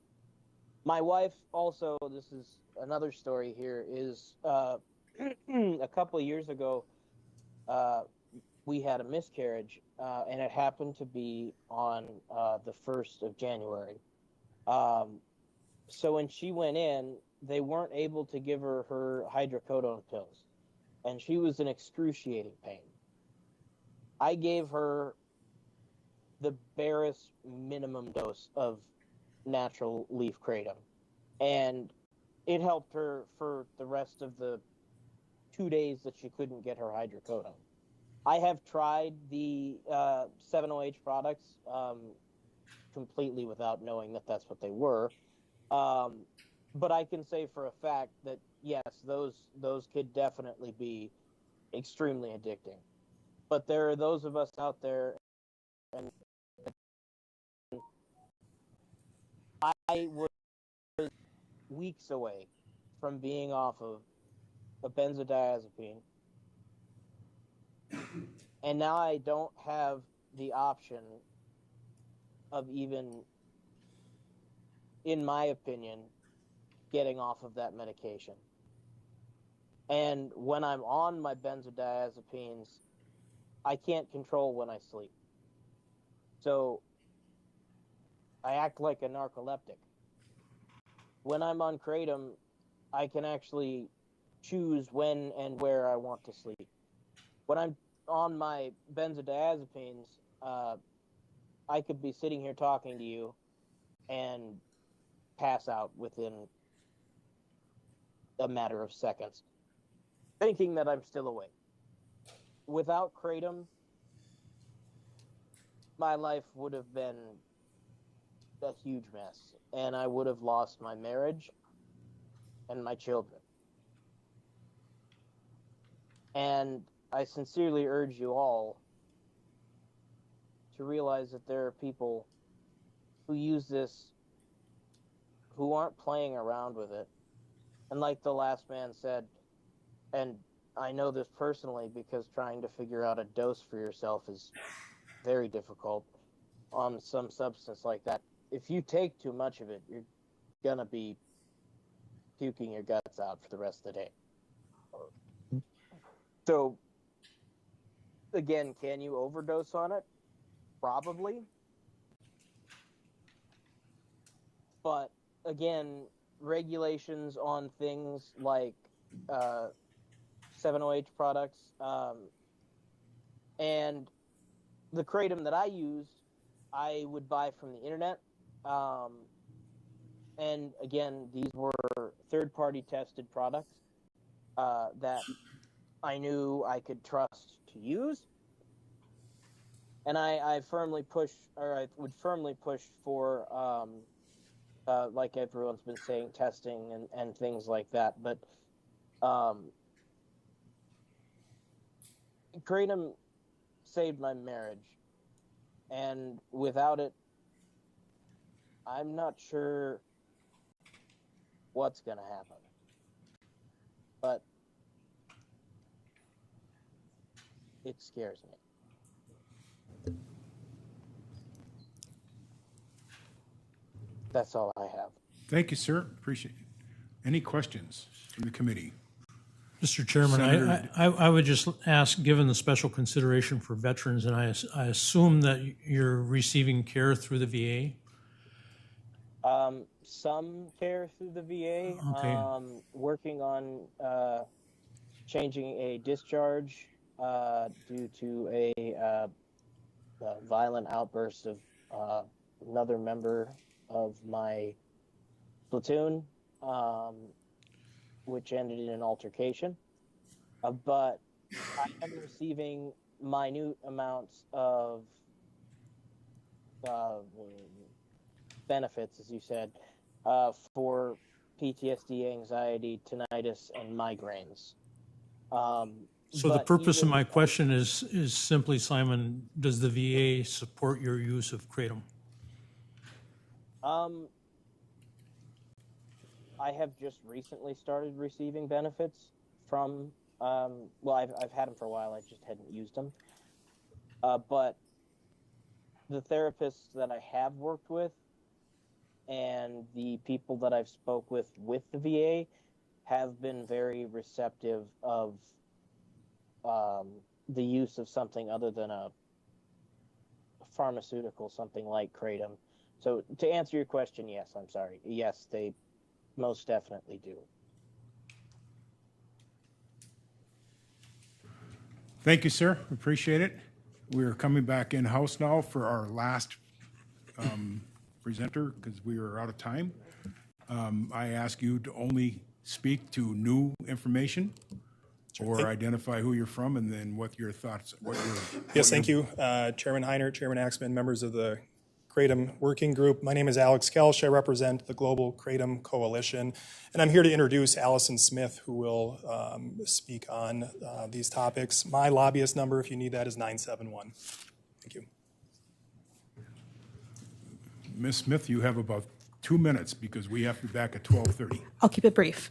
Thank you for the opportunity to speak. As Alex said, I am here with the Global Kratom Coalition. I want to start by affirming that the governor and the attorney general are right to be concerned. The proliferation of concentrated synthetic 7-OH products is a very clear danger to the residents and public safety of North Dakota.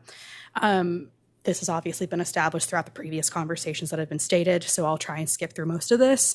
But we were here back in 2025 advocating and asking for education and regulation that was implemented. And again, we advocate for a distinction between these two products. It is in the interest of the 7-OH manufacturers to confuse and conflate both regulators and consumers. And nothing is more evident of this than during the AG's own press conference when he displayed 3 separate products and said, this is kratom, it's addictive, it's going to ruin your life. But those were concentrated 7-OH products. He did not display a single traditional kratom product. Your own attorney general was a victim of these predatory marketing practices. Fortunately, the DEA on July 6th of this year, announced its intent to classify synthetic 7-OH and other synthetic derivatives to avoid this whack-a-mole game that people like to play with manufacturing these substances. And it follows the distinction that the DEA and the HHS has made. Why does this matter? Because natural kratom has been consumed safely for centuries throughout Southeast Asia and has been around since the 1970s in the United States. The leaf didn't suddenly change in 2026. The market did. And these fraudulent products have been proliferating since 2023. They are 100 to 1,000 times more potent. They lack the fiber, they lack the antioxidants, and the broad alkaloid profile that is contained in natural kratom leaf. I'll finish up soon. When we look at the poison center data, we actually see that change. In 2021, there was 1 call. In 2022, there was 1 call. In 2023, there was 5. In 2024, there was 7. And then in 2025, there were 22. And this spike deserves attention. And it raises the important question of what changed. So natural kratom has been available for decades. I think it's pretty reasonable to believe that this dramatic growth came from the proliferation of the 7-OH market. And this isn't just in North Dakota. This is nationwide. National poison center calls remained roughly to 1,100, 1,500 calls per year from 2018 to 2024. And then in 2025, jumps to 3,400. And that's as 7-OH products reach scale. I'm not dismissing those poison control calls, but it means we need to address what changed. And we need to keep the numbers in perspective. During the same period as the 36 calls that happened in North Dakota relating to kratom, cosmetics and personal care products received 1,601 calls. The state's leading category exposures generated 12,833 calls. Products that identify as kratom represent roughly 0.3% of that combined volume.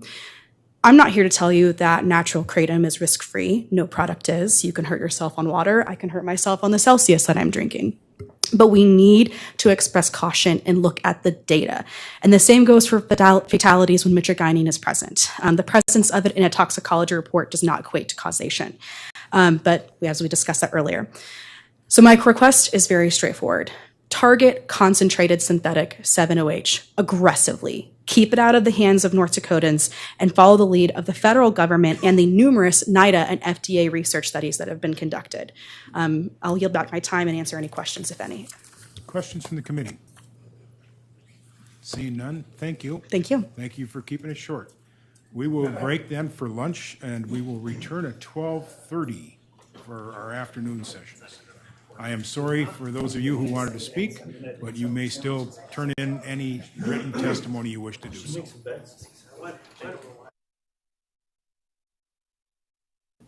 Okay, so now I believe they're going to go for break. What'd they say, 30 minutes or something like that? Yeah. I mean, we can sit here and chit chat if you want.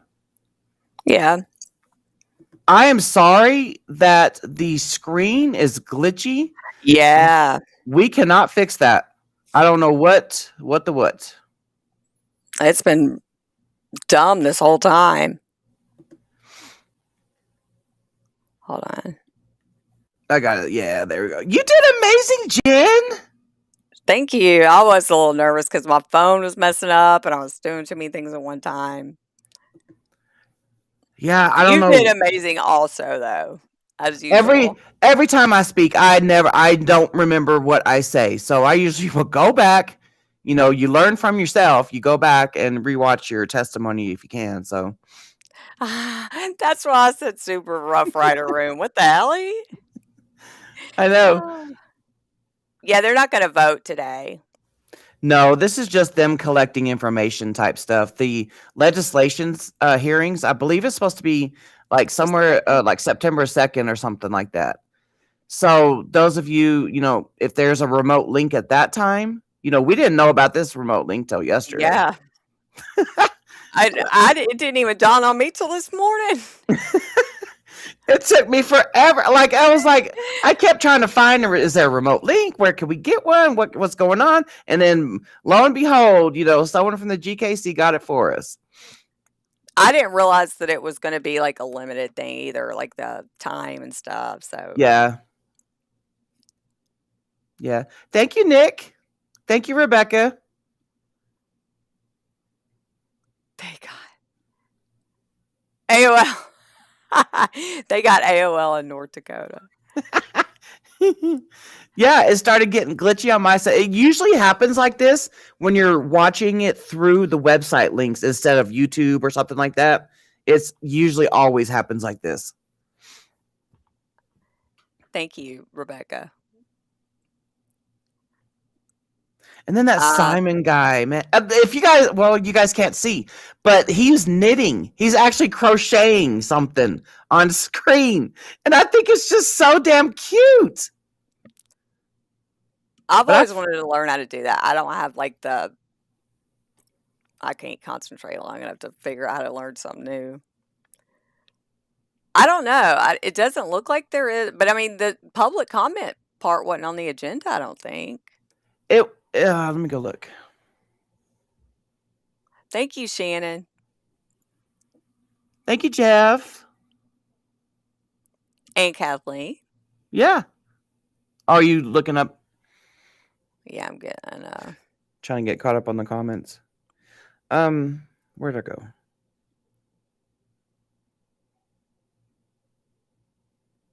Oh, Charlene said she saw them. Say what? She saw the knitting. Oh, did you? It's so cute. Yeah. Extreme, Okay. yeah. So after the break, they're supposed to come back in like 30 minutes. So I don't know if they're going to go back to resuming testimony or not. But this hearing is going to last another couple more hours. Yeah. Because there's going to be presentations by a whole bunch of people. So that's going to get interesting. That's when you can light the chat. That's when you can light the chat on fire. Oh, man.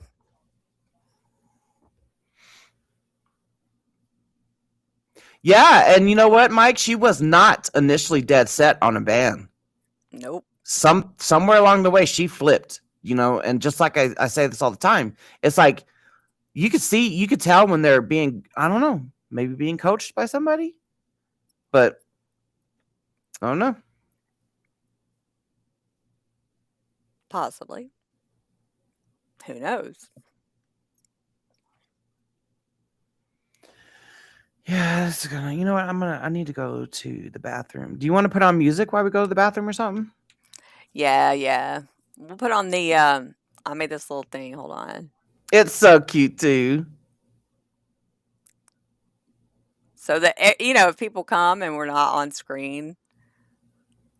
Okay, we're gonna put on some music, bathroom break, and we'll be back. Yeah, we'll be back.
This music's pretty chill. Oh my God, yes, it is. I just had to get a snack also.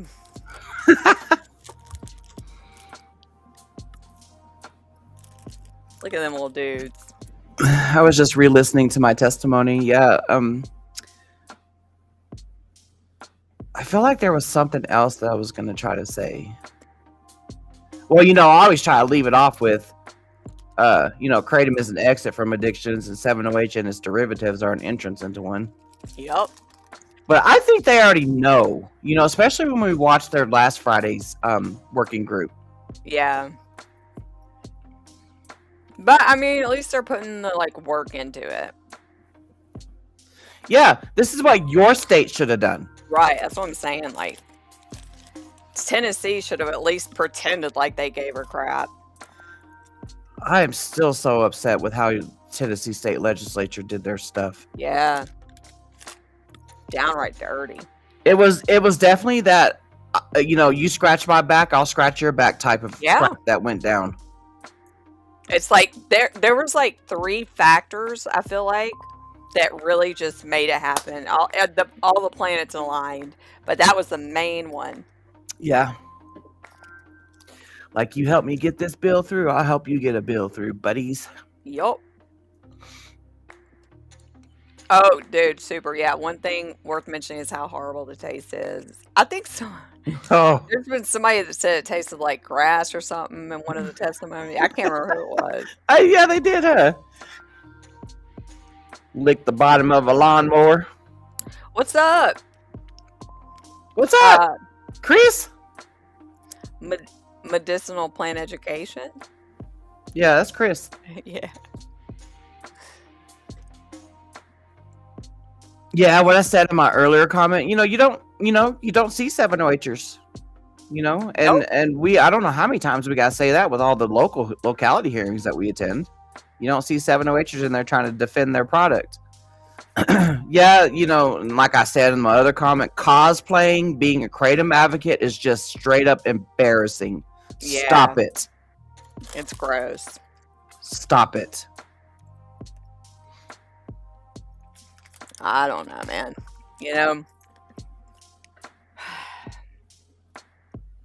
I don't know. Jeff. Dried grass with some dog poop. Are we talking about the white powder dog poop? Dude, I don't know where I heard this, but I heard it doesn't get white anymore because they changed the ingredients of the dog food. I heard that too. Yeah. Oh my goodness, I thought they were starting, and I was like, why do they have music?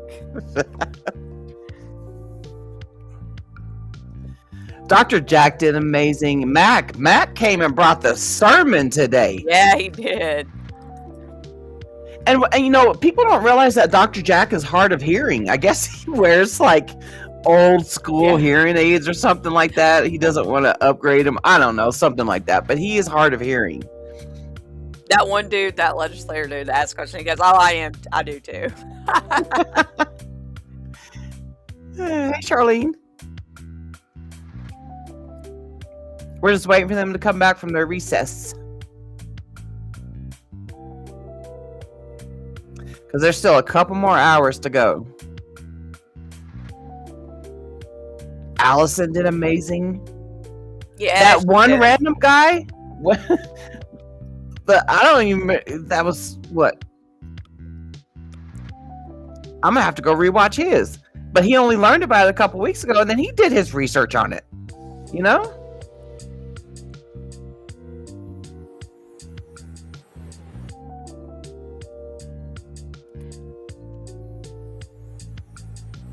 I was trying to find, I can't remember what this comment said, man.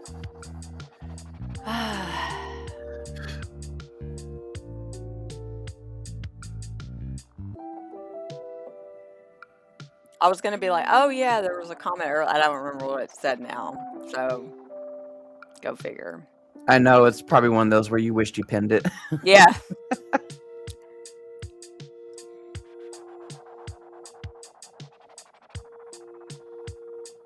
Oh, well, I'll probably think of it later. Yeah, it's crazy how they'll say, "Oh, well, I think that the 708ers just like to bitch and moan." Oh, I know what it was. Super said he's worried it might not get scheduled. It definitely will. It's just in time. Yeah. 7OH and its derivatives, yeah. Yeah. It's not if, it's when. Yeah.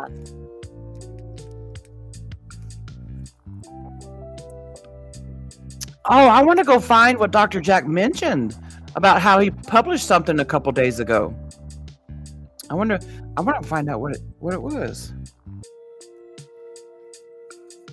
Yeah, that whole thing with him talking about trying to hybrid the leaves or the plants and stuff, and it's like, dude, that's not how that works. Like, No. I get what he was saying, but I mean, Laura answered him perfect. She did. But it's like, if they was gonna do that, they would have done that centuries ago, brother. Like trying to crossbreed. You can't crossbreed kratom.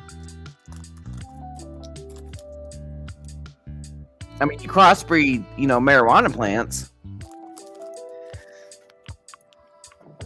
And I still think about this. Like how when Spice and K2 was popular and all that stuff, and it's like, I wish I could talk to a cannabis advocate that was around during that time and just question them, like, how far back did that set your trying to, legislate cannabis? Because I don't, I remember like the whole K2 Spice thing, but I don't know exactly what happened. Yeah. Because that's what 7OH has done to us. It set us back. Oh, yeah. And then years. It set us back years. Yeah. And all the progress that the kratom advocates, did prior to us coming on scene, it's wiped away. Yep. I've always said thank you for those that kept kratom legal so that I could find it in 2019. But I'm trying to keep it legal so someone else can accidentally find it. But 7OH came in and bum rushed it, and set us back so many years. It's sad. It's really sad. Tennessee, Louisiana, Kansas, Connecticut, they wouldn't have banned, I'm sure that they wouldn't have banned kratom. Well, Tennessee might be a different story because, like I said, that was just a weird... Well, and who knows? I mean, you think about it, because I thought about this, obviously, many nights when I couldn't sleep, but it's like, how many people went to 7-0 in Tennessee? Yeah. And just quit advocating? It's like, it's like the sucker of all things, So it's like, how many people, because I know a lot of people, even from 2016, that helped save the leaf have went to the 7OH side. Yeah. I don't know. I think that it definitely, that's one of the three factors was, 7OH being around in Tennessee and not being regulated, not being enforced. Mm-hmm. Yeah, I do too, Mike. I think it might take some time, but. That's what I'm saying. It set us back years because I have no doubt that we probably would have been up to like 25 KCPA states now. We would have had half the country.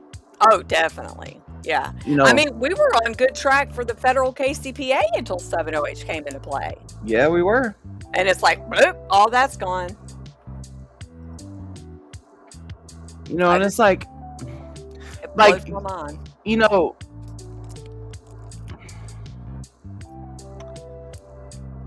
It's like I keep biting my tongue. I know. You know what I want to talk about, but it's like... all in good time, my friend. Yeah.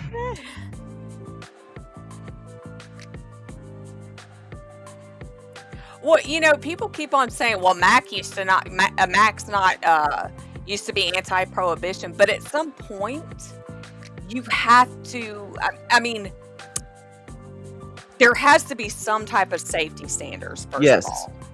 That, you can't just have anything out there, especially, honestly, I think they would have gone a lot longer if they would have just kept kratom out of it.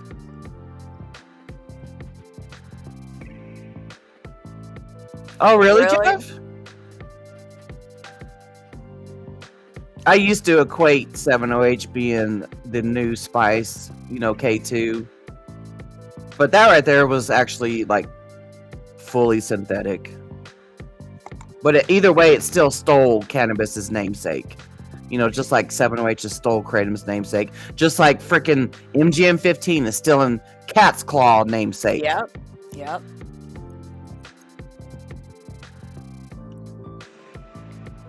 I mean, yeah, they're gonna keep on coming out with different stuff as long as they don't throw Kratom under the bus. I don't give a shit. Same. And I mean, I'm sorry. Like, my thing is too. It's like, I think so. I think so, Kathleen. Yep, Kathleen. For sure. Yep. I believe so. It's like, and my thing is too, it's like when you believe in something and you truly are advocating for it, you stand up for it. You don't just throw it under the bus or only stand up when it's convenient or when it doesn't hurt other people's feelings. And I'm sorry, I'll stand up for Kratom every day. Yep, Kratom and Kratom only. I don't care how many haters I've attracted, from me being vocal about being against 708. I'm not against the people. And I'm tired of people putting that shit in my fucking mouth. Ain't nobody said nothing about the people. I think they might be coming back. Hold on.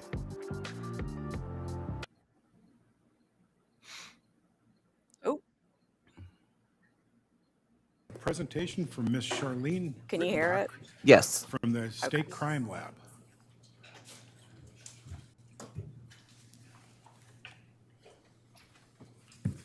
Yeah, the people that take a shit on Mac can eat shit. Totally. And that includes supposed Kratom advocates who are now 708 sympathizers. Sorry, but we don't advocate for likes and views over here. Sure don't. We ain't trying to streamline a paycheck. And if people don't like it, they can move on. Mm-hmm. I don't. Oh, here comes the All the boards. time.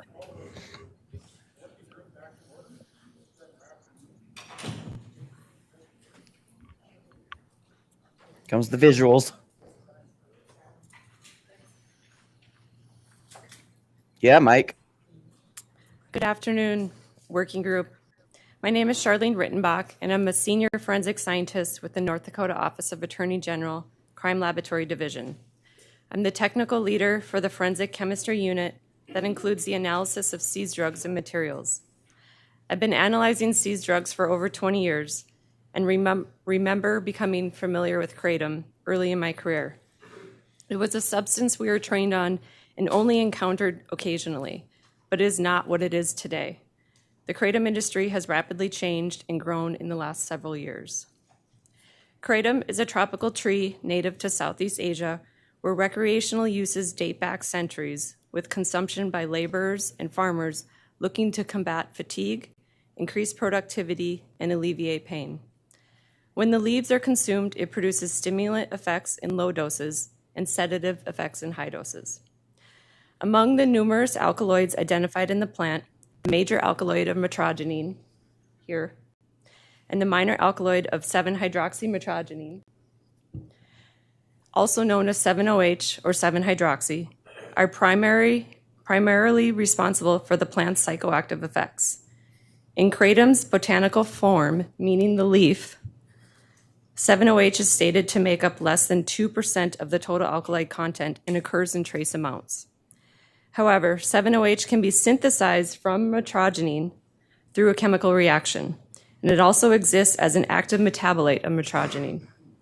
7-OH is reportedly approximately 10 times more potent than metrogenine.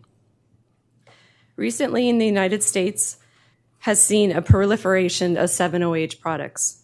Evidence suggests that commercially available products, including extracts and synthetic formulations, contain a significantly higher concentration of 7-OH than in what is found in botanical kratom. These products are commonly sold on the internet and in retail outlets such as gas stations and smoke shops, in various forms including powders, tablets, capsules, and gummies. The safety profile of these concentrated products whether 7-OH or metrogene, remains unknown because no chemical clinical trials have been conducted to establish safe consumption limits or standardized dosing. Recently, an emergence of products containing 7-OH, which are often characterized by ambiguous dosages and misleading marketing, frequently are being labeled as natural kratom extracts. While sellers promote these products for their euphoric and opioid-like effects, evidence demonstrates that they may also contain other opioid alkaloids, such as metrogene, pseudo, and doxil. For this presentation, I'm just going to start referring to metrogene, pseudo, and doxil as pseudo and doxil, just to not be confused with metrogene itself. So pseudo and doxil is reportedly much more potent than 7-OH itself. Products containing pseudo and doxil is something that the crime lab has observed firsthand through the analysis of 7-OH products, as most were labeled to contain 7-OH, but also contained pseudo and doxil as well as metrogene itself, and both were not listed on the label. Besides 7-OH products, there are also a variety of infused metrogene products available that concentrate and elevate the primary active alkaloid of metrogene into alternative consumer formats that can include liquid extracts, tinctures, gummies, soft gels, capsules, enhanced powders, and infused beverages. The concentration of metrogene in the infused or enhanced products can vary widely. Although often labeled as natural kratom, these products usually are more concentrated than botanical kratom, have greater effects, and have the possibility to be adulterated with other substances. Since these products have been legal, submissions to the crime laboratory involving kratom or kratom products have been minimal since they were not a controlled substance.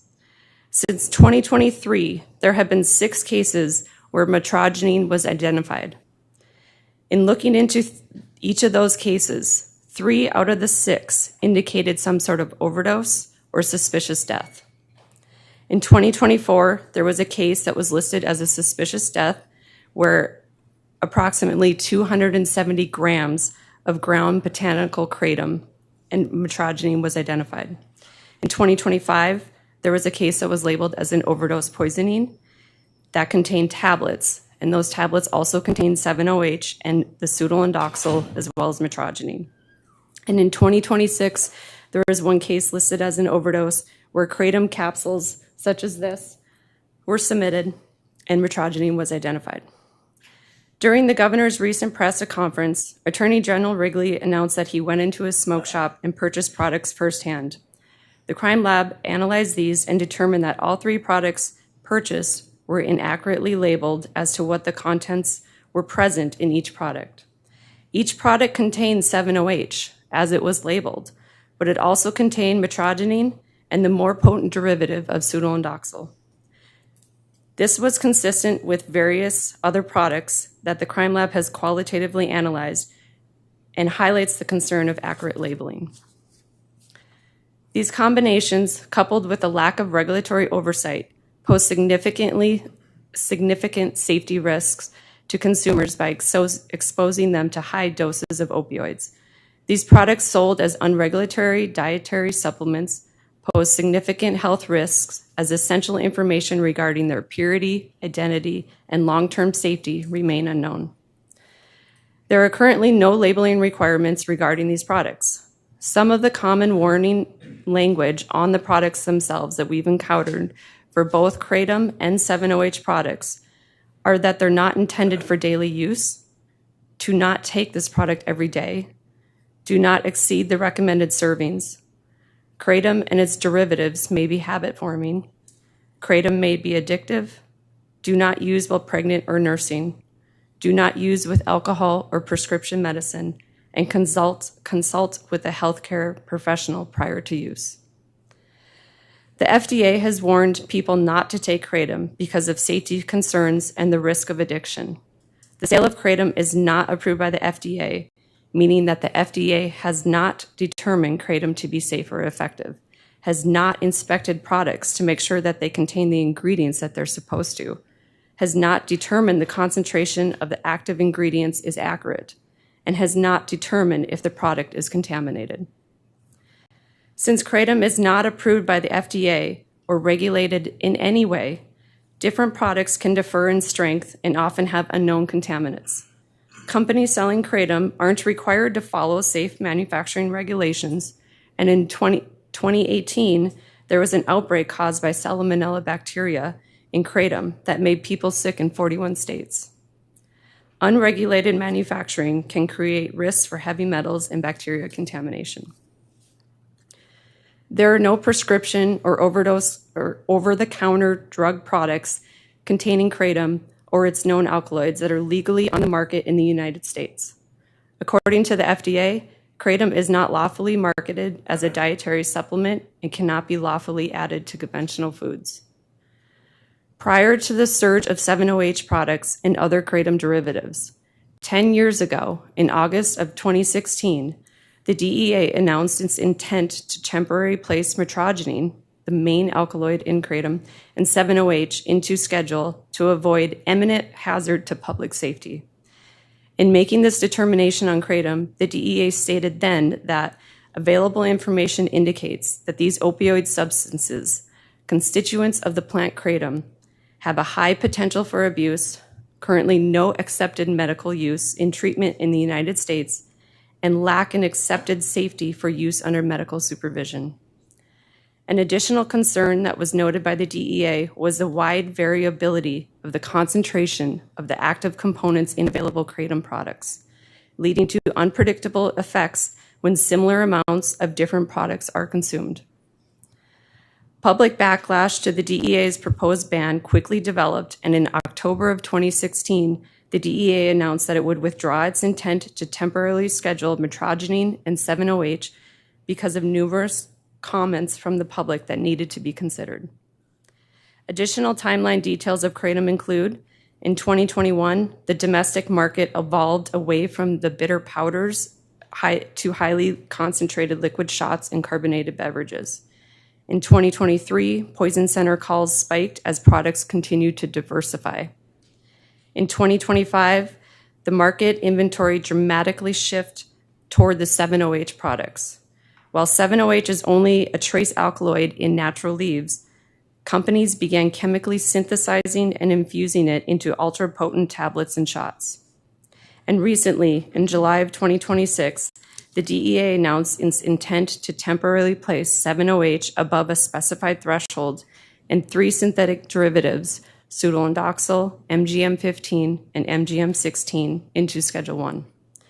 The North Dakota Board of Pharmacy has recently issued an emergency rule to follow suit with the DEA's proposed intent to place 7-OH over a defined threshold and other synthetic derivatives as Schedule 1 substances.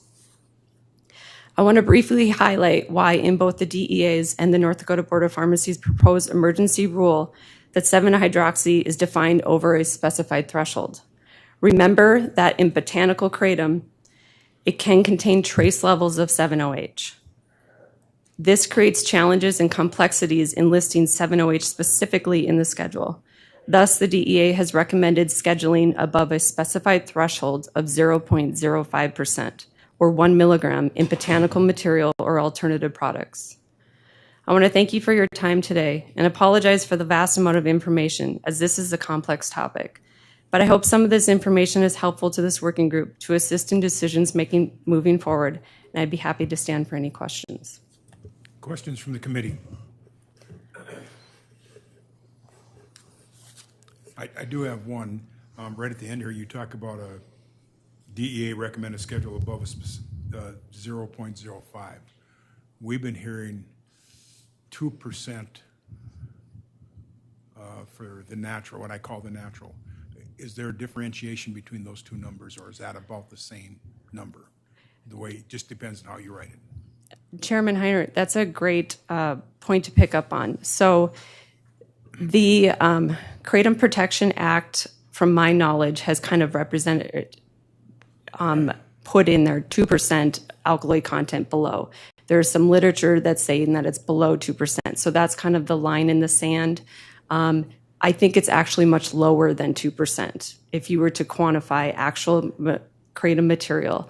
As stated before, it kind of, in fresh kratom, it is very minimal, but over time it can kind of break down into that 7-OH. So I think the DEA's determination of 0.05 is definitely scientific backed, and that's where they felt the 2% was probably higher than needed. Senator Dever. Mr. Chairman, I'm curious if federal action addresses the availability from the internet. And if not, what is the state's ability to enforce? Can you speak up? You heard me, didn't you? My question was federal action.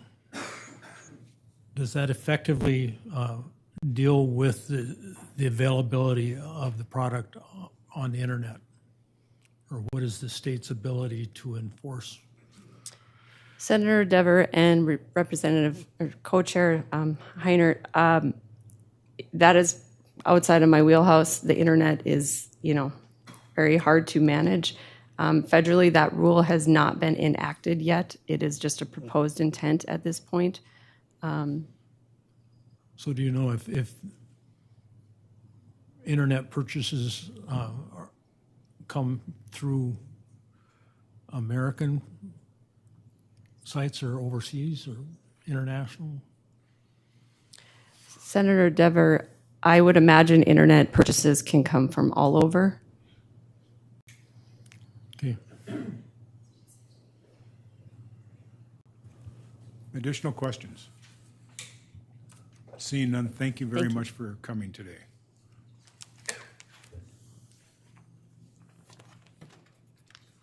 Next, we have a presentation from Dr. Danielle Thurtle from Sanford Health.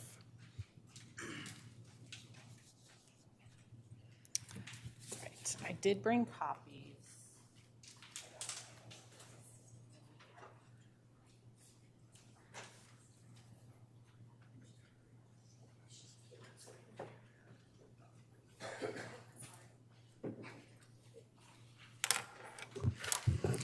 All right. Co-chairs, Axman and Heinert, and members of, I guess it's technically a working group. Thank you for having me. My name is Dr. Danielle Thurtle. I am board certified in both general pediatrics and pediatric hospital medicine. I practice at Sanford Hospital here in Bismarck. I want to just say I have little formal training in kratom. It was not mentioned in my residency when I completed that in 2012, sorry. So much of my testimony is just from my own personal experience caring for the infants and children of Western North Dakota. And in discussion with pediatric and neonatal experts across the country, I am the medical director of our maternal infant dyads exposed to opioid use program here in Bismarck. So I speak today about kratom and the specific growing risk it poses to children, adolescents, and the newborns I care for. Kratom is an opioid-acting drug, not a benign herbal supplement. Because it is sold as a dietary supplement in gas stations, vape shops, and online, families and teenagers often perceive it as natural and safe. It is not. Kratom has been linked to physical and psychological dependence, opioid-type withdrawals, liver toxicity, seizures, and death, with risk compounded when it is combined with other substances. Poison control or poison center data shows a steep and escalating harm trend. According to the CDC analysis of reports of ingestion have increased over 1,200% from 2015 to 2025. Exposures involving multiple substances were associated with hospitalization 44 to 56% of cases, and those with serious or life-threatening outcomes in roughly 2/3 of those cases. These accounted for the large majority of kratom-associated deaths as well. These are precisely the polysubstance patterns we see common to adolescents, particularly in easily obtainable substances. Adolescents are already using kratom both nationally and here in North Dakota. In the first national analysis of adolescent use in 2019, lifetime kratom use among U.S. adolescents was 0.44%, and past year use was 0.27%. Kratom use was significantly associated with cigarette and cannabis use, meaning it clusters with other easily accessible substances used in this age group. Because the adolescent brain is still developing, early exposure is a particular concern. There is preclinical data that show that kratom exposure during adolescence produces long-lasting cognitive and memory deficits that persist into adulthood. Just within my personal experience as a pediatric hospitalist here in Bismarck, we have cared for adolescents needing hospitalization due to the severity of withdrawal symptoms when trying to stop kratom use. Kratom also causes a neonatal abstinence syndrome in infants exposed during pregnancy, and in my personal experience, this withdrawal is severe and extreme compared to prescribed opioids, including methadone and buprenorphine. When a pregnant woman uses kratom regularly, her newborn can be physically dependent and go into opioid-type withdrawal after birth. This includes extreme irritability and discomfort, dehydration from diarrhea and vomiting, and even seizures. I have personally cared for a case here in Bismarck where a mother was using exclusively herbal teas, and the infant suffered severe withdrawals requiring extra medications and a prolonged ICU stay. There are also other published case reports in the literature of severe withdrawal from tea use as well. A larger systemic review of prenatal kratom exposure found that in every analyzed case, both mother and infant experience withdrawal, and the infants require prolonged hospitalizations, including treatment with medications, which is unusual compared to the withdrawal we usually see from prescribed opioids.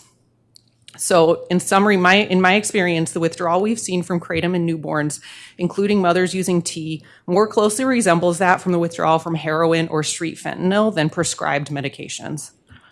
While I understand that there is little large-scale data on the subject of kratom, I do not want you to confuse that with safety.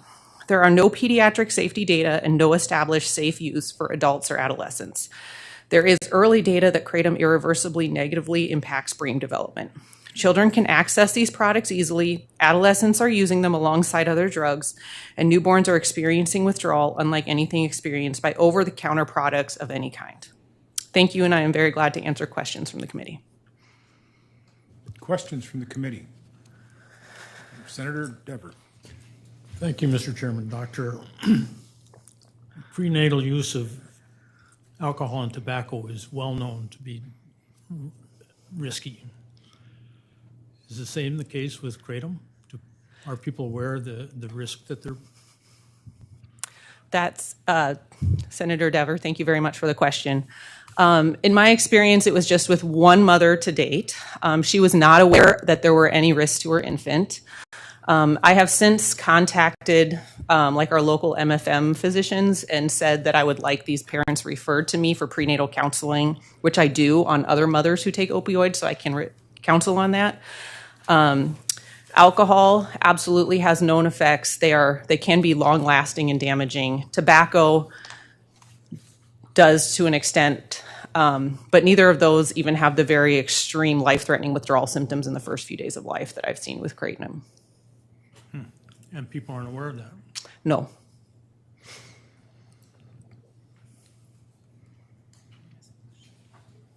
Senator Axman. Thank you. Thank you, Dr. Thurtle. My question kind of is very similar to Senator Devers. Is it now part of that prenatal protocol when mothers are in their appointments leading up to birth to discuss with the local healthcare providers? It's still incredibly new. Again, both of these cases that I referenced were within the last 12 months. But I've been in contact with Dr. Nielsen, our maternal fetal medicine specialist, and asked if he hears of these cases.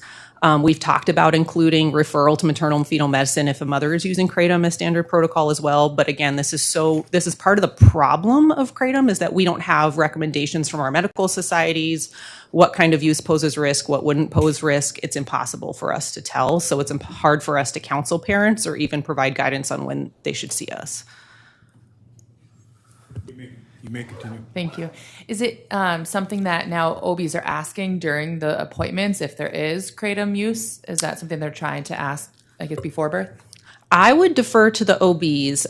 It's really difficult, especially because if the patients don't perceive it. We do a standard screening tool for any kind of substance use. However, we find often patients don't tell us about, like natural substances.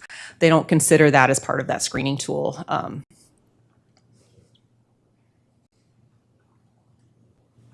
See no additional questions. Thank you, Doctor. Thank you very much. We appreciate you taking your time coming up. Our next presentation is Ms. Cassandra Alterner from Coal Country Community Health Center. She is online.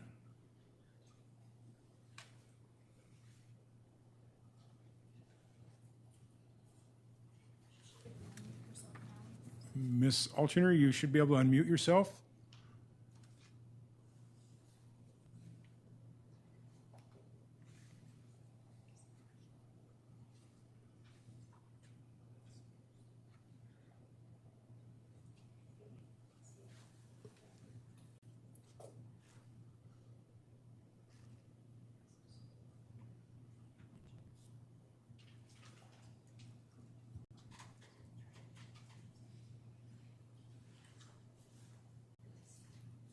We are a few minutes early, but that's fine.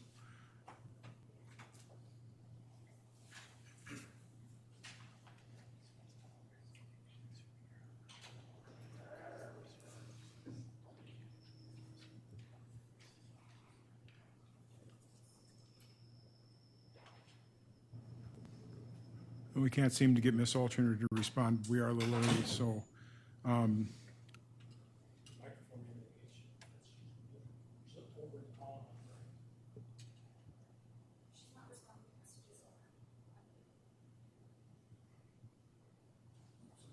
Might have stepped away from her desk.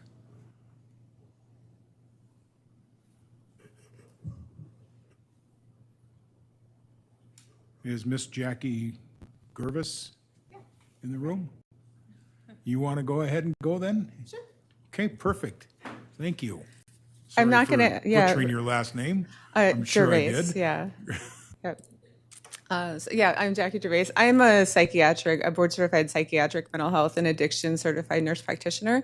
I'm also the CEO and founder of The Ridge, which is a treatment center in Fargo. And I treat mostly opioid dependence and a variety of addictive disorders. At The Ridge, we run a walk-in clinic, which is open Monday through Thursday, and we treat a variety of disorders. And I'm going to apologize in advance because I created a whole testimony, which I was going to hand out to you. But after sitting through this morning, I kind of just rewrote everything, and I'd prefer to speak off the cuff so it's not so redundant and maybe more helpful. I think my biggest concern from this morning was referring to kind of the synthetic kratom as kind of bad kratom, and natural as it seemed more like good kratom, bad kratom. And what concerns me is that people that are going into shops purchasing these products, they're just purchasing kratom, and they're not really, nobody knows the difference other than people who are highly educated. And so to me, it's an issue of education. I've been treating opioid addiction for a long time, and I could count on one hand the number of people who, because when they show up in my office, they're in trouble. And I could count on one hand the number of people who have come in my office who went into a store, bought kratom knowing exactly what it was, knowingly knew they were going to potentially become addicted to it. That's a really small demographic. I think early on in the opioid crisis, when it was much more difficult to get access to medication-assisted treatment, that was a thing, but that's greatly been expanded. And I think what's happened now is it's a lot of people are going in, like we've talked about, nobody really knows. It's a product that is completely unregulated by the federal government, and they're developing an opioid addiction, and we have to talk about it like that. I think this morning there were a lot of references, like it's a non-steroidal anti-inflammatory. It's just like aspirin. It's just like ibuprofen. It's those products. It's just like an opioid, and opioid epidemic, and that's the biggest problem. we're talking Are you about freaking kidding me? overdoses. And that's also a problem. That was But the like biggest aspirin. problem is that we're feeding addiction. And we're feeding addiction in people who are really naive to opioids and have no idea what it is. And when they come into my office, they don't know what opioid withdrawal is. And a lot of times, it's so complicated to get them off of Kratom. And practitioners, even myself and the staff that work for me, there's not a lot of evidence to educate us on how to manage that withdrawal. And so I'm in the largest metropolitan area in North Dakota. So I also think about these rural areas and how is that being managed for people that need to help their patients get off of Kratom.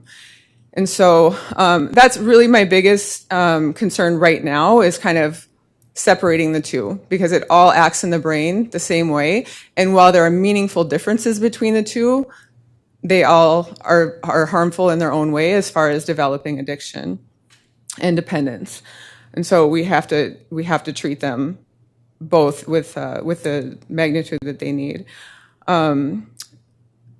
My other concern is making unsubstantiated medical claims that we can use this product to treat mood, energy, PTSD, depression, anxiety. There's no doubt that people get benefit from it for that, but it's not evidence-based.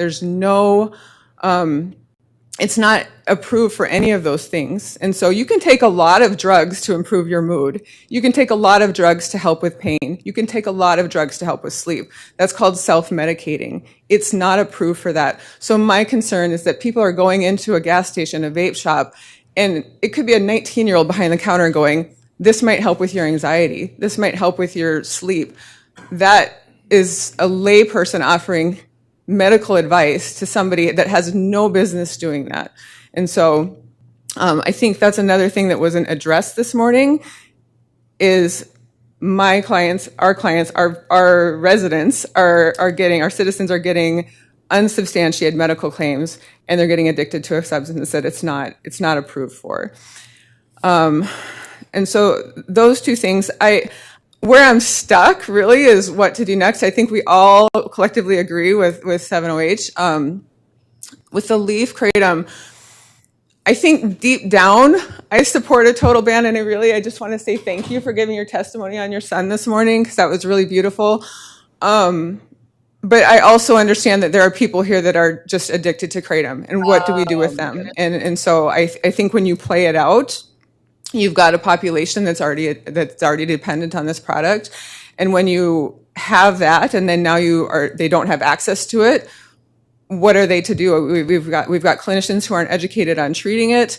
We've got the potential of them seeking relief in other more harmful substances. And so I think her name was Lisa, the first gal who gave the online testimony. I did really appreciate what she said about warning, and I think there was a mention made about a warning of not to mix with alcohol, but the warning needs to be much more severe as far as like, this product is potentially forms dependence and highly addictive, and people need to know exactly what they're getting and how harmful it is to them. And so I'm really supportive, if we're going to regulate it and not do a total ban on natural kratom, of people having a very specific warning and potentially maybe a QR code leading them to education about what exactly they're getting in that product, and how to get resources for addiction if they feel their tolerance is increasing, and they're having, they need resources, especially in those more underserved areas. I do also obviously support the ban of synthetic kratom. I think we should prohibit unsubstantiated medical claims, including claims that kratom treats anxiety, insomnia, pain, addiction, or opioid withdrawal. And This woman is absolutely on one. banning any kratom to adults 21 and Get that older, right. or restricting it to adults 21 and older. Now look, I think that is all that I had. And I appreciate your time, but I'm certainly open to questions. I think that's enough, Questions from the baby. committee? Senator Axman. Thank you, Chair. Thank you, Ms. Gervais. Do you know, I'm not sure, I guess, how long the Ridge has been open, but maybe even your previous experience. When was your first, when did you first start seeing patients seeking treatment or services in regards to kratom? I would say early on, probably back in 2013, 2014. Back then, I was really interested in it, and I actually attended a conference on it at American Society of Addiction Medicine because I wanted to get more educated. Like I said, I was limited to 25 patients, and I was thinking at the time it could be a potential opioid replacement. So early on, but it was a really small number. There's no doubt it's drastically increased over the last couple of years. But I've been seeing it for many years. I think we're a harm reduction clinic. And so I think my stance has changed quite a bit. And early on, I was thinking, why not just stay on it? Because I think I had patients that were maybe running into financial restrictions, and that's why they were seeing me. They couldn't afford to stay on it. And so they were wanting to get off of it. But then I was stuck with what to do. And so I was more interested in maybe we should just manage it and keep them on it. And I wanted to get more education. I think as time has gone on and I realize how much inconsistency there is in the product and how unregulated it is, I struggle with that stance. And so I've swayed a bit over the last couple of years with that. Representative Porter. Thank you, Mr. Chairman. Mr. Gervais, have you done any research or looked at what was talked about this morning with the Kratom Protection Act that 21 other states have passed to put that framework and those guardrails in place like you had said in your presentation? Yeah, I haven't much. Most of what I've learned about that was from this morning. But like I said, I'm really caught between a total ban until we can figure it out. Because what I also am concerned about is, if you're putting leaf product on the leaf product, I put it in parentheses or in quotations because who's testing it and who's regulating it, and do we, as a state, do we have the resources to really properly monitor that? And I don't think so is my answer. And so my concern is that, yeah, I know there are other states that are implementing that kind of regulation, but my fear is that it's going to be poorly regulated and poorly monitored, and what's actually going to be on the shelves is not going to be what's advertised as natural kratom. I think it's going to be a really difficult thing to implement. Let me continue. Thank you, Mr. Chairman. I guess I would ask that you kind of take a look at that and even get back to us and let us know once you look at it and have kind of an education process of seeing how that fits. But the other question I have is, being from the eastern part of the state, you're touching up against two states that have different regulations on kratom. And being from a university town, I would like to hear your thoughts on what's going to happen with that bridge that crosses the Mighty Red and that interstate system that heads right to South Dakota if we present ourselves as an island to kind of our three direct neighbors. Well, I think that's a really good question, and we really ran into this early on with recreational cannabis is legal right across the river in Minnesota. But I think my opinion is we can't legislate based on what our neighbors are doing. To me, that doesn't make sense. But with cannabis, Fargo runs into it all the time because they can just go right across the river and there's a dispensary that's perfectly legal across the street. That doesn't mean you can go into Fargo and not get in trouble for it. My other thought with that, which is kind of an extraneous thought, was there was a point brought up this morning with what's going to happen to business financially if it's made illegal. And again, I think the argument of what your neighbors are doing or what's going to happen financially, I think those things are factors, but I don't think that they can play into what's appropriate and what's safe for the residents of North Dakota. As a business owner, things are changing all the time that take away grossly from my revenue. And it's terrible and it's stressful. but that I have to figure that out. And so I think when you're worried about what this state's doing and you're worried about what's going to happen financially to the state, I think in the end you have to do what's safe and what's appropriate for the residents. And we as business owners, we're always trying to manage the bottom line. And so I don't think that can be a part of your decision-making process, unfortunately. I think you just have to do what's going to keep your residents safe. And when you're having overdose deaths, when you're feeding an opioid crisis, that's what your decision has to be based off of. One more follow-up. You may continue. Thank you, Mr. Chair. I guess, with the comparison to recreational marijuana, so as a state, we've taken a totally different approach and just said, here's a parking ticket if you exceed this amount. So we really haven't said recreational marijuana is okay, and the voters have said no, that medical marijuana is the only thing. But we've pretty much taken away any stick or club or process that would make it something that would keep people from just driving across and getting it. Are you suggesting then that we do the same thing with Kratom and make it a parking ticket, that if you possess it in North Dakota because you bought it in Minnesota or South Dakota, that She better not say here's your yes. parking ticket?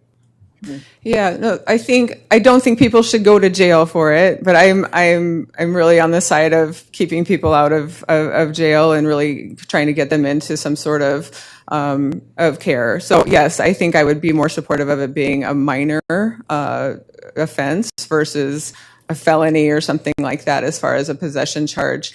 But I think there should be some sort of legal consequence to possession. Absolutely.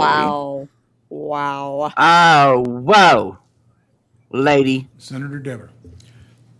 Mr. Chair, Ms. Gervais, I'm just curious, if we ban it, how do you deal with your clients who are addicted to it?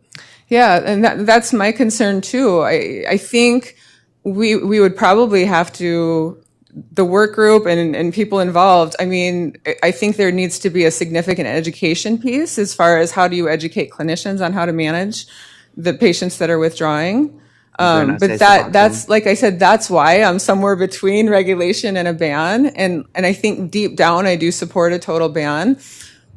But what do we do with all the people that are dependent? And I've been up since 2 a.m. because I was trying to make sense of this in my head, to be honest with you, and I just couldn't. But I think if there's a total ban, I think what needs to happen is people who have more experience with managing withdrawal, maybe there's some sort of an educational group that does some sort of like outreach as far as putting out some education about how we're managing this. I don't know if that's reasonable, but that's what I was more thinking of, that's a component. So would you maybe suggest that we allow it on a narrow basis to those people that need it, and then only under medical supervision? But how do you do that? Man, and it's who's taking determining it who out. needs it? And then I think to me that's really complicated. So I think I don't think you can do a partial ban. I don't know how that would look. But it's an interesting thought. I said I don't know how that would look. And again, my concern with who needs it is consistency with the product that's really unregulated and untested by the federal government. So how are we going to implement that here in the state? It's really a complicated problem to solve. But if that were possible, like I'm not going to stand here and say there's absolutely no medical benefit from kratom. I mean, I think certainly it could be established, but it's not FDA approved. I think that it would be difficult to find a medical provider who is willing to prescribe, because just to be clear, we don't prescribe cannabis either. We can authorize that someone has a qualifying condition that allows them to get a medical card. But in no states that I know of do we prescribe cannabis. All we do is allow you to go to the dispensary and get cannabis for your condition, whether it's PTSD or anxiety or chronic pain, whatever the case may be. But no one's prescribing cannabis. So the kratom would probably be the same way. You can't prescribe a Further plant. questions? Seeing none, thank you. Yeah, Thank you for thank coming you. down. Okay, we will go back online and speak with Ms. Cassandra Altriner.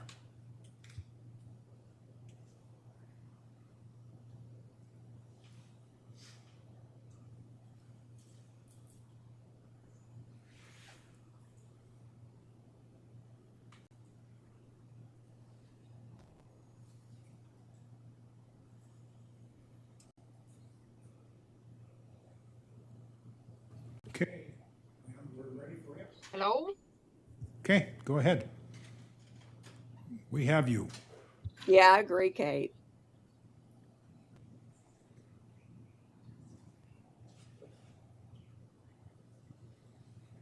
Are you guys able to hear me?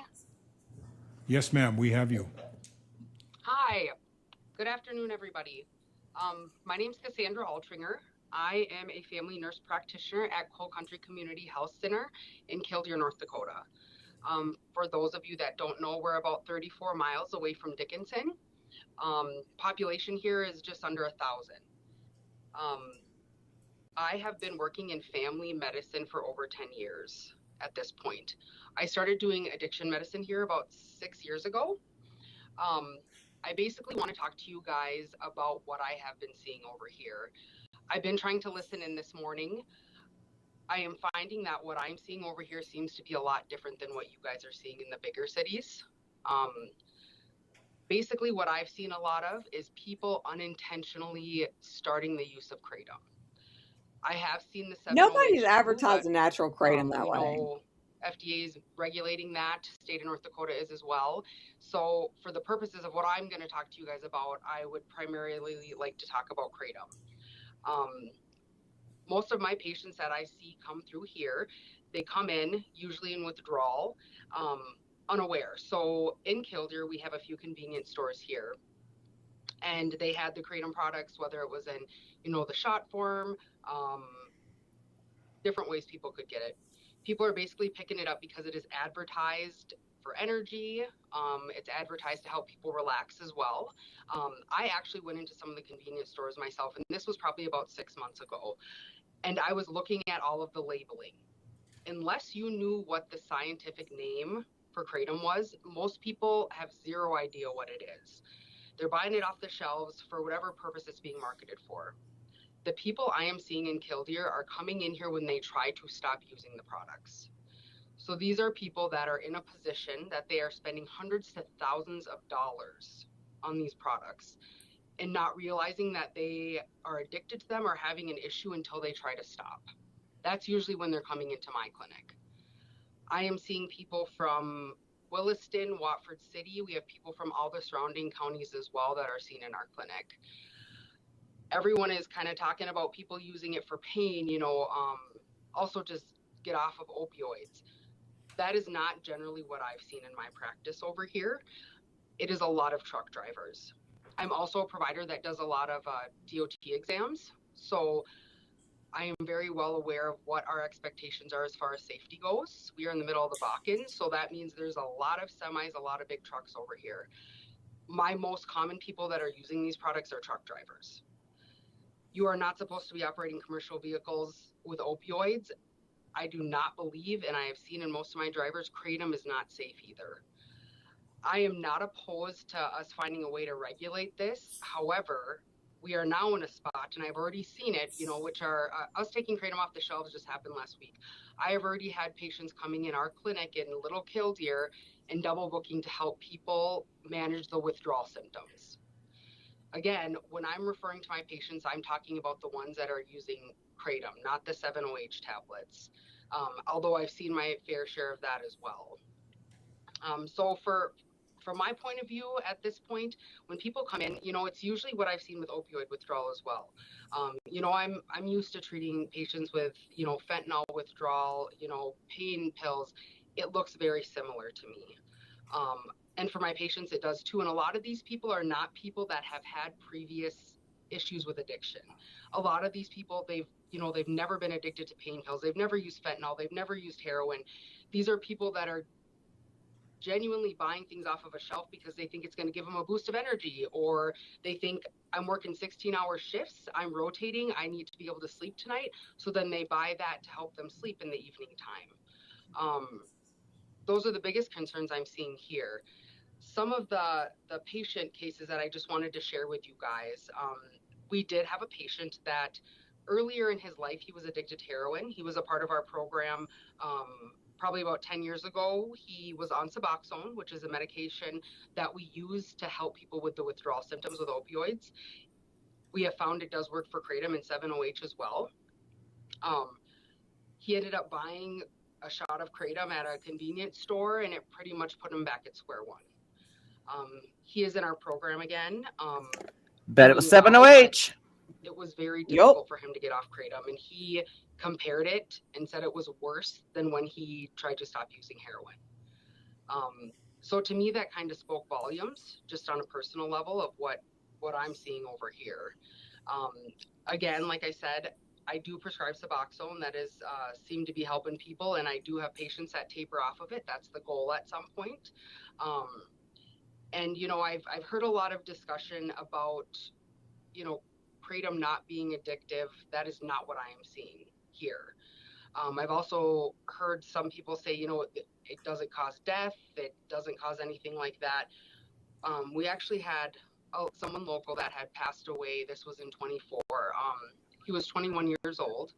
He was using the whole leaf kratom. He was not using the shots. He was using the powder. He was using it kind of to self-treat PTSD. He did end up passing away. He passed away, and that was the only substance that was in his toxicology screen. So that is something that really sticks in my mind when I think about all of these things, is that family in particular. I'm from a smaller town, so the patients that I see here, these are patients that I know pretty well, and I've been seeing them for 10 years or more at this point. In our program here, I am doing my best now, and I will continue to try to do my best to accommodate the people that are trying to come off of these substances, whether it's 7-OH or kratom. I have found in clinical practice the 7-OH seems to be much more difficult and requires higher doses of Suboxone for people to be able to get rid of the withdrawal symptoms. Again, I think the biggest thing I would like to drive home with everyone, you know, we're all the way over here, very rural compared to, you know, Bismarck, Grand Forks, Fargo area. We don't have a lot of resources over here. People travel long distances to see me. And, you know, and it's just for services, so they're able to go to work every day, so they're able to care for their children, so they're able to pay their bills. I have had couples coming in here, husbands and wives that come in here together because they are using the products together. I've had a lot of patients that usually will start out using kratom with the intent, you know, natural, safe substance, and then they progress to the 7-OH, which now that's off the shelves, which is great. I think we can all agree on that. But I think that a lot of people are underestimating the danger that kratom can pose at this point. And the first time I saw kratom addiction in a patient was when I first started doing this 6 years ago. I think we had maybe one. Now I would say that a fourth of my patients are with us for kratom use. It's 7-OH. I think the biggest thing right now that I think a lot of us have touched on, you know, safety. Again, we don't want adolescents getting a hold of this stuff, right? But as with like vaping, alcohol, they certainly could. I mean, it's definitely something I've thought about, especially with my own children living in a small town, knowing that almost every convenience store in this town was carrying those products. I mean, these are conversations I've had with my own children, with every family member I have, because what I have found is that it is not people using these products that are intentionally trying to abuse them or trying to treat, you know, an opioid addiction or anything like that. These are people that are genuinely, I want a shot of energy, I want to be able to sleep tonight. They are using it for what it's being marketed for without having any awareness of the issues that it can cause. Again, it seems like it's a little bit different what I'm seeing over here than from the bigger cities. I really wanted to speak today just to let you guys know. I mean, this is definitely a problem in rural Western North Dakota as well. I did speak to our county commissioners in Dunn County recently, and it was surprising to me, especially the older generation. A lot of people don't know what this is or the dangers that it poses. And I think, you know, even if we come down to a point where we're regulating it, the thing I wonder a lot is when people say it's natural, it's herbal. I have yet to meet someone that has a tree in their house and is picking a leaf off and putting it in tea. I've never heard of anybody doing that. I mean, these are products that are harvested, processed, manufactured, and generally shipped here. So I mean, where do we draw the line, I guess, is the question. I've been doing a little bit of research just to try to figure out, you know, we like talk 10 about minutes. 7-OH being a component of kratom, you know, in a very small amount. But based on what I've read about that, the tree itself, I mean, you got to consider where it's being grown, the climate, the soil. It comes down to things like that as to what chemicals are going to grow in those leaves. Which, if we're going to regulate it, I think where are the resources going to come from? But just like, you know, marijuana places that grow it, they grow it in house. So I mean, is that something that would be reasonable for people to consider? I guess it would come down to resources and funding. But again, right now there are no approved medical uses for kratom. So that's the other thing that I think about as well. Oh God. I guess when it comes down to, you know, going into a special session, I think what I would really like everybody to consider is the kratom dependency. This is not a hypothetical thing. This is something we are seeing in clinic and treating people for as a dependency. It is very real. I have patients that, like I said, when it comes to what we consider in society in our communities, we want people to be able to be healthy and take care of their families and work jobs. And that is my big goal with patients, whether it's opioid addiction or kratom or 7-OH, is to try to get someone back into that healthy stance that they are a productive member of society again. So any questions for anybody about Whoa. anything I've been seeing or experiencing over here? Questions I'm from a the council. productive member of society because of kratom. I do have Not one, because of ma'am. Suboxone you prescribed. You'd made a comment about you've seen patients that were on what I am referring to as natural kratom or the derivative of natural kratom that have moved up to 7-OH. Have you talked to those patients about why they moved up? Give us some background on what you've seen in the move. Yep. So when I have patients that start with the kratom powder, I know, talking, you know, Becky. like it comes in a He bag and just that's how keeps they're taking, talking. whether it's tea or ingesting the powder any which way, it is usually because they are using so much and not getting the same effect. And you know, 7-OH, as far as what I've seen over here in Killdeer and in Dunn County, 7-OH was not something that was very familiar to me until about 8 months ago. And to be honest, as soon as I started seeing the amount of patients and 7-OH, that is when I started writing letters to our legislatures, to Governor Armstrong. I will be honest, when I saw the executive order to take kratom off the shelves, I literally felt like a weight was lifted off my shoulders because of. You felt your pockets getting fatter. I don't know why it froze, Jen. Wage, it came to the 7-OH.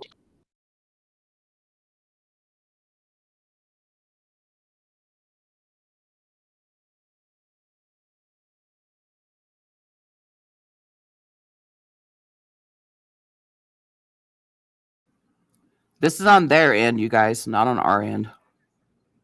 Yeah, sorry.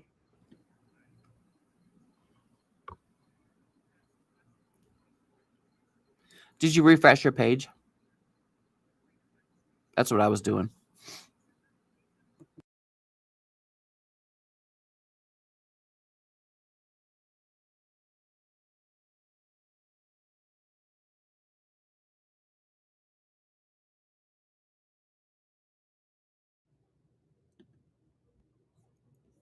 Talk. We all are.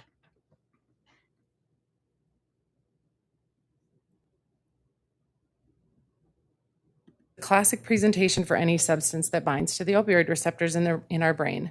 Kratom binds to these same receptors. December of 2017 was the first time that I remember seeing a patient who was struggling with a kratom addiction. He was telling me about the substance that he was buying online because it helped him with his chronic pain. It was a leafy substance and he was chewing on it.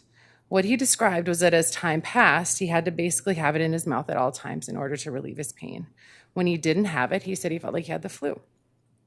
It became all-consuming for him and ultimately came to treatment. If I'm being honest, I thought he was being a little bit dramatic because I thought it was some kind of a tea substance. And everything I read online said that kratom withdrawal wasn't a thing. Within 12 hours, he was as sick as anyone that I have seen coming off of fentanyl or heroin, and we started him on a medication to help with withdrawal and cravings. Since that time, I've seen kratom use intermittently until recently, when I've been seeing on a very regular basis. Now it is people who are using the psychoactive component of kratom, which is 7-OH. The FDA reports that 7-OH is a more potent than prescription morphine. It often starts out innocently enough. Someone at work mentions that this might help with your back pain, or this will help you focus, or to help you get your day started. Unfortunately, once it starts, the use often escalates, and pretty soon people can't go without it or they experience withdrawal.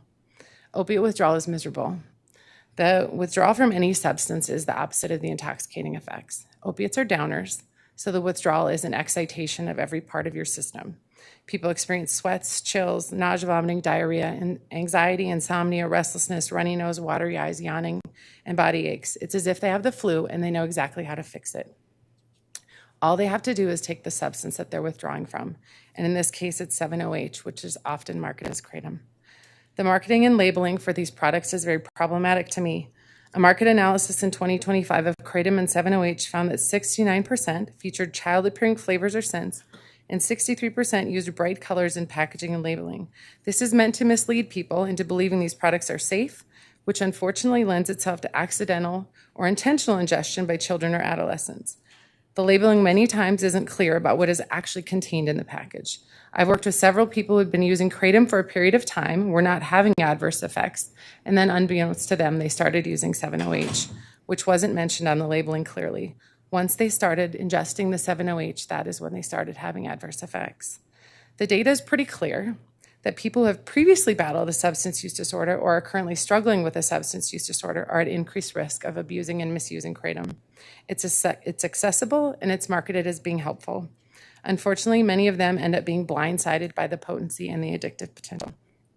At Heartview, we've been seeing people come in with years of sobriety who started getting kratom at the local gas station, and now their lives are once again consumed with the substance and they're at risk of losing everything all over again. When we work with patients coming off of heroin or fentanyl, we often utilize FDA, methadone, and buprenorphine to help with the cravings and withdrawal so that they can function and reclaim their lives. We are using these same medications to help people come off of kratom and 7-OH because they don't tolerate the withdrawal or the intense cravings. Tolerance develops to most illicitly used substances, including opioids. Average doses of methadone prior to the fentanyl epidemic were 80 to 120 milligrams a day. Now with fentanyl, we're seeing average doses being 120 to 180. Those are the same doses we're using for people that are trying to come off of kratom and 7-OH due to the high potency of these substances. Doses that high of methadone would be lethal for most of us sitting in this room, and that's what it requires. And these people are buying the substance at a local gas station. I do understand that during the last legislative session, both chambers voted against a ban on kratom. I want you to know that the kratom that we are dealing with today is not the kratom that you were seeing in 2025. This is a different animal. It is dangerous. It is addicting. It is often labeled as kratom, though it is different. It is too easy to get, and it's readily available to our kids. I don't see people that are reporting any benefit from these substances. I see people whose lives are being ruined by these substances. And as for case reports of benefits, I have patients that sit in my office and tell me meth is a great weight loss drug, or that it helps them with focus, or that fentanyl helps their anxiety and it helps them sleep. Case reports aren't science. They are individual experiences. I don't think that we should continue to put people's lives at risk because of individual experiences when the science is demonstrated dangerous. In preparation for today, I was doing some research on 7-OH. I came across an article that really sums up my thoughts. It was Scott Alsbrook and his team at the University of Arkansas. He concluded that 7-OH products, as they are currently formulated and marketed, present a significant and unreasonable risk of illness and death. There is no peer-reviewed evidence to suggest that these products are safe for consumer use. No. Oh, come on!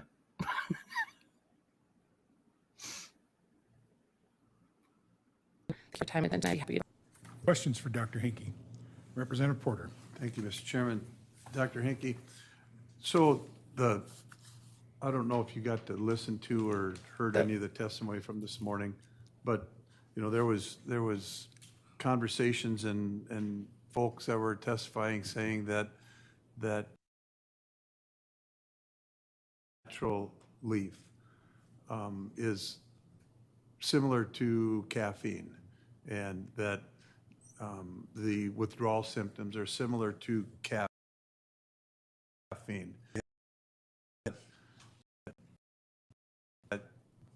We're basically kind of putting a split between the natural leaf products and the 7-OH, because I think that everyone agrees that the level of addiction and problems with the 7-OH is very evident, and the FDA already took a step. And so we're just going to mirror with a state crime what's already a federal crime. So our big argument coming up in 2.5, 3 weeks is going to be, what do we do with the natural leaf? What do we do with that product, which is being proclaimed to be not the dangerous product that 7-OH is? And so our argument, you know, I don't see our argument even being whether or not to ban the synthetics and the parasynthetics and the derivatives of the natural leaf. Our issue is going to be, what do we do with the natural leaf products? Do we look at something like the Kratom Protection Act that 21 other states have done? Do we make ourselves an island with the 3 states around us? Do we worry about interstate commerce going through with people buying an energy drink in Minnesota and being pulled over for speeding in North Dakota? Do we make it a traffic ticket? It's going to be a big deal. And I'm just kind of, I wanted to lay out everything that's kind of in my brain. Not that I'm laying on your couch or that I ever have. No. I just want to hear your take on what we're going to be faced with. And the 7-OH isn't one of them. Right. I want to hear your thoughts on what the real issue is going to be in 3 weeks. Thank you, Representative Porter, for that question. I would say that withdrawal from Kratom is not like caffeine withdrawal. It's not a mild headache and a little bit of irritability. It is, as my patients would call it, being dope sick. It is an all-out flu. Now, potentially, if someone is using a small amount every now and then, they're not going to have that. But the same is true for someone who uses a small amount of caffeine every now and then. They also don't have any withdrawal. But I think part of my concern is who's going to regulate what is what, right? We know the labeling on these containers is not factual, right? I have patients all the time that say they said it was, I've been using Kratom, I send their drug screen and there is no mitragynine in it, but there is 7-OH, but I don't know that until I send it in. So if we're going to say, okay, yep, 7-OH is out, but we're going to allow mitragynine, who's policing that? Are you trusting the people that are labeling the cans? Assign a department. I don't know how we do that, right? And so that is my concern. And I also think people have the right to choose, right? I can go and make a poor choice this afternoon if I want to. It's my legal right to do that. But we got to protect our kids. And I know that not a lot of people have sympathy for my patients, right? My patients are long-term substance users who finally find recovery, but they are absolutely being blindsided by these substances in the gas stations. They're going in and they've been sober for years. They go to meetings, they do all the things, and pretty soon they're driving around at 3 a.m. looking for a gas station where they can buy some Kratom because they're so dope sick they can't function. 7-OH. And that's a problem for me. When someone works really hard to find recovery, it's not fair that they get duped by going to the gas station and all of a sudden they're spending $80 to $100 a day. That's a drug habit, right? That's not 7-OH. a caffeine habit. That's a drug habit. And so what we're doing now, I I don't know how you distinguish, oh yeah, this is going to be the natural metragenine plant It's not without that any of hard. this other stuff. They make it Who's so going to be going in and testing that? I don't know how we do that. It took us how many years to get to the point where we had medical THC that was grown here and regulated here and all of those things. Are we going to start growing our own metragenine so that we know what's in it? That doesn't seem feasible to me. And I don't think we have another 4 years to sort this out. In the last 6 months, the numbers we are seeing from both kratom and 7-OHs, it's skyrocketing. It's just 7-OH, And dear. to like Al from Kildeer's point, people are being blindsided by it. Someone at work says, "Oh, you've got a headache. You should take this. Oh, your back hurts because we're back to that blue collar work in the spring. You should just take this. It'll fix you right up."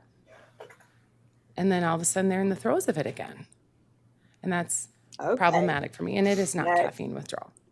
I just You did not answer his question that's a at all. fallacy.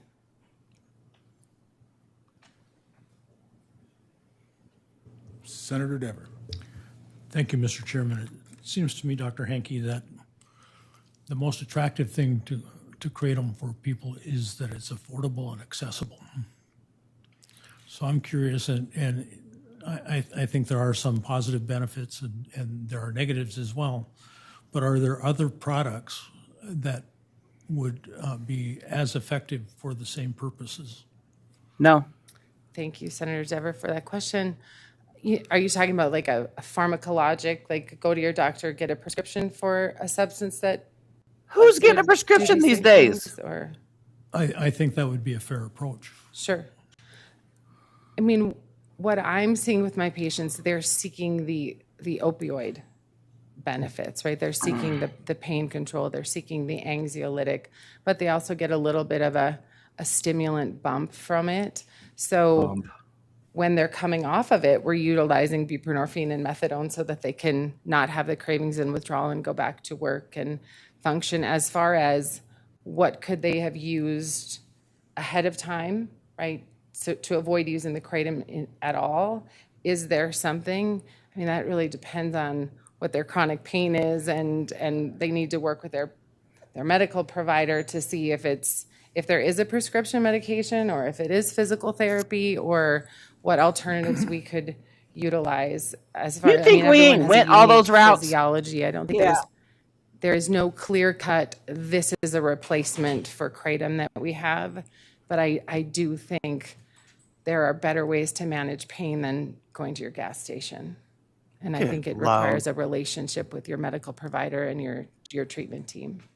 Does that answer your question? You go get 800 milligram ibuprofen prescribed. That's it. Further questions from the committee? You're going to get non-FDA approved Yeah, thanks for having Time me. out of your day and coming up and visiting us. injections. Next, we will have Miss Molly Howell. This is frustrating. Yeah.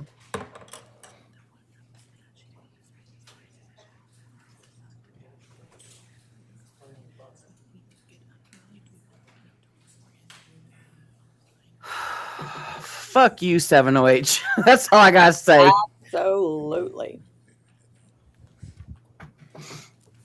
Go ahead, ma'am. Thanks. Chairpersons Axman and Heinert and members of the Kratom Working Group, my name is Molly Howell, and I'm Director of Disease Control and Forensic Pathology at the North Dakota Department of Health and Human Services.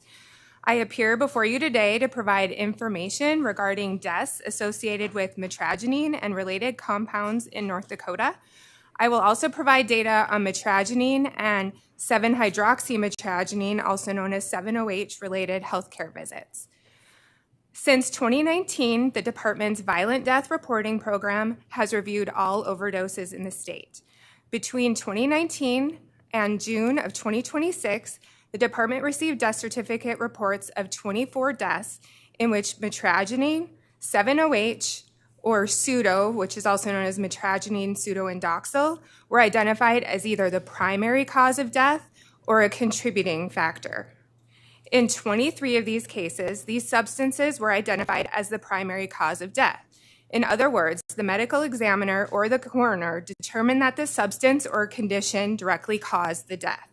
In one case, mitragynine was identified as a contributing factor, meaning it played a role in the death but was not the primary cause. To put this distinction simply, the primary cause of death is the condition or substance that directly resulted in the death, while a contributing factor played a role in the circumstances leading to death or worsened the condition that caused the death. Another example, not using overdoses, a person may have long-standing chronic obstructive pulmonary disease, but also suffer a stroke. The stroke causes a decline in health, which ultimately leads to that individual's death. In that case, the stroke would be identified as the primary cause of death because it was the condition that directly resulted in the person's death. But chronic obstructive pulmonary disease would likely be identified as a contributing factor on the death certificate because it likely worsened the clinical outcome but was not the immediate cause of death. 5 of the 24 deaths that I just talked about occurred in the first half of 2026. By comparison, there were 4 such deaths during all of 2025. This 7 means OH. that through June of 2026, the number of reported deaths has already exceeded the reported for the entire previous year. I have provided a table showing the number of mitragynine and associated compound-related deaths per year in North Dakota. You can see that the deaths started in 2021. That was the first year of us reporting deaths with 2. There were 7 in 2022, 3 in 2023 and 2024, 4 in 2025, and through June of 2026, there have been 5 reported deaths. These deaths are mostly occurring in males at 75%, and in the 20 to 39-year-old age group, which accounts for 75% of deaths, and they're mostly occurring in Western North Dakota at 92% of our deaths are from Western North Dakota. In Table 2, I'm showing the mitragynine and associated compounds that were identified on toxicology amongst the 24 deaths.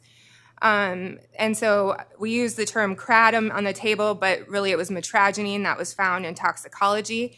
And so mitragynine was found in 19 of the deaths.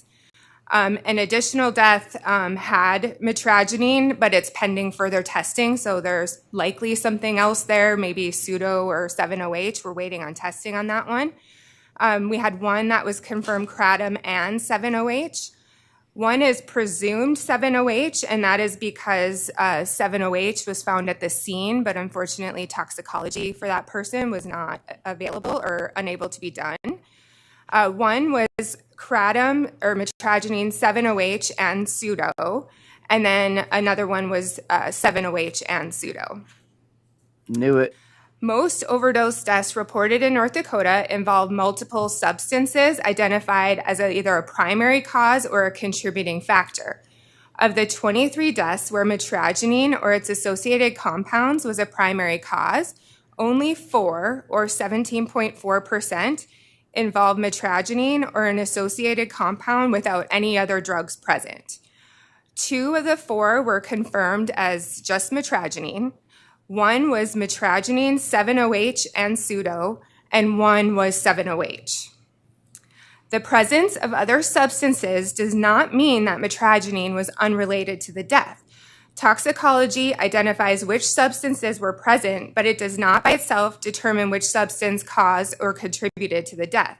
The medical examiner or the coroner considers the toxicology results, concentrations, known effects of the substances, interactions between the substances, autopsy findings, circumstances of death, and medical history to make that determination.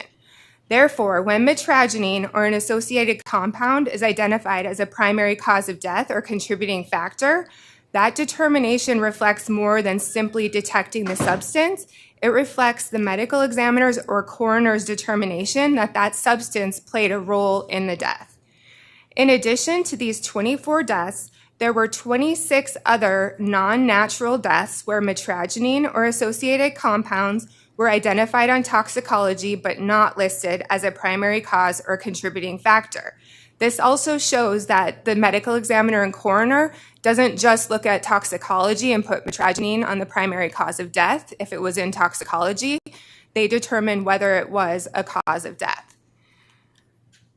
The deaths in North Dakota demonstrate that kratom and its active compounds, including mitragynine and 7-OH, are associated with serious and in some cases fatal outcomes.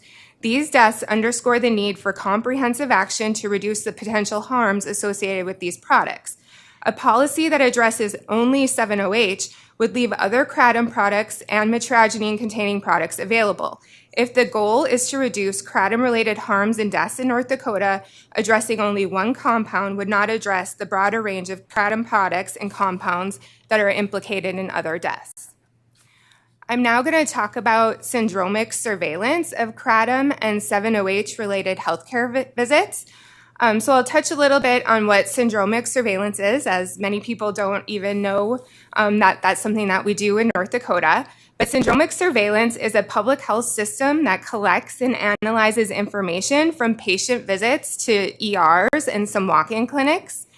Healthcare visit information is de-identified and grouped into a syndrome or a category of visits that share similar signs, symptoms, diagnoses, or characteristics. We often use it for influenza-like illness to know what the burden of flu is on healthcare during respiratory season. The following data was extracted from our syndromic surveillance system looking for kratom and 7-OH among the chief complaint, discharge diagnosis, chief complaint history, triage notes, and clinical impressions. It is important to note that these data do not necessarily represent confirmed cases of kratom or 7-OH or poisoning. Rather, they represent visits where 7-OH or kratom was identified through ICD codes or free text information on the healthcare encounters. Individuals included in this data may have sought care for any reason, and the presence of kratom or 7-OH does not by itself establish that it caused the visit or was necessarily the reason for the visit. So the data that we looked at started back in 2023. But so far in 2026, as of July 29th, 2026, there have been 68 kratom and or 7-OH related visits this year identified through our syndromic surveillance system in North Dakota. For comparison, in all of 2025, we had 68 visits identified for kratom or 7-OH. If the current pace continues, 2026 is on track to almost double the number reported in 2025. Since 2021, the majority of kratom or 7-OH related visits have occurred amongst men, 64%. The largest proportion of visits are in that 30 to 39-year-old age group, 38.9%. Since 2021, 13 visits have involved individuals ages 19 and younger, so that does include children, of course. Geographically, the majority of identified kratom and 7-OH visits in our syndromic surveillance system have also occurred in Western North Dakota at 66%. Table 3 in my testimony is showing the number of kratom and or 7-OH visits to ERs and walk-ins in North Dakota 2021 through 2026. These surveillance findings demonstrate a substantial increase in the number of healthcare visits related to kratom and or 7-OH, particularly when comparing 2026 to previous years. While syndromic surveillance cannot establish confirmed cases or causation, it does provide an early indicator of emerging patterns, and the increase is concerning and is broader evidence of potential harm associated with these products. And then last, I'm going to touch on mitragynine and 7-OH poison control data for North Dakota. North Dakota uses the Hennepin Healthcare Poison Center. That is also showing an increase in reported exposures involving mitragynine or 7-OH. Poison Center data provides important information about reported exposures, clinical effects, healthcare utilization, but it is voluntary and should not be interpreted as representing the total number of exposures occurring in a population. In the first 7 months of 2026, the number of kratom or 7-OH calls to the Poison Control Center matched the total yearly calls for 2025. Since 2023, 11 calls have been associated with those ages 19 and younger. I've shown in figure 1, you can see the number of calls per year from North Dakota made to Poison Control regarding kratom and or 7-OH. North Dakota is not alone in experiencing an increase in kratom exposures. I have linked an article to CDC's Morbidity and Mortality Weekly Report, which has national poison data system. It shows approximately a 1,200% increase in kratom-related exposures in the last 10 years, and then an even markedly increase in 2025. So in conclusion, taken together, the trends in fatalities, ER, walk-in clinic visits, poison control reports provide multiple indicators of increasing concerns related to metragine, 7-OH, and other kratom products.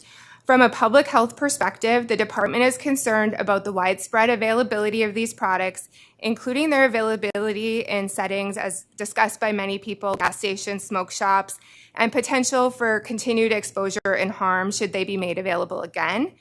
Compounding these concerns is that there's no age restriction on purchasing kratom products in North Dakota.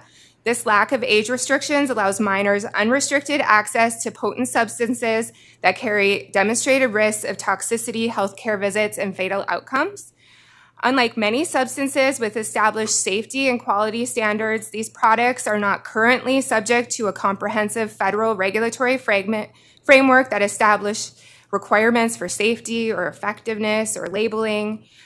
This lack of comprehensive regulation creates additional public health concerns.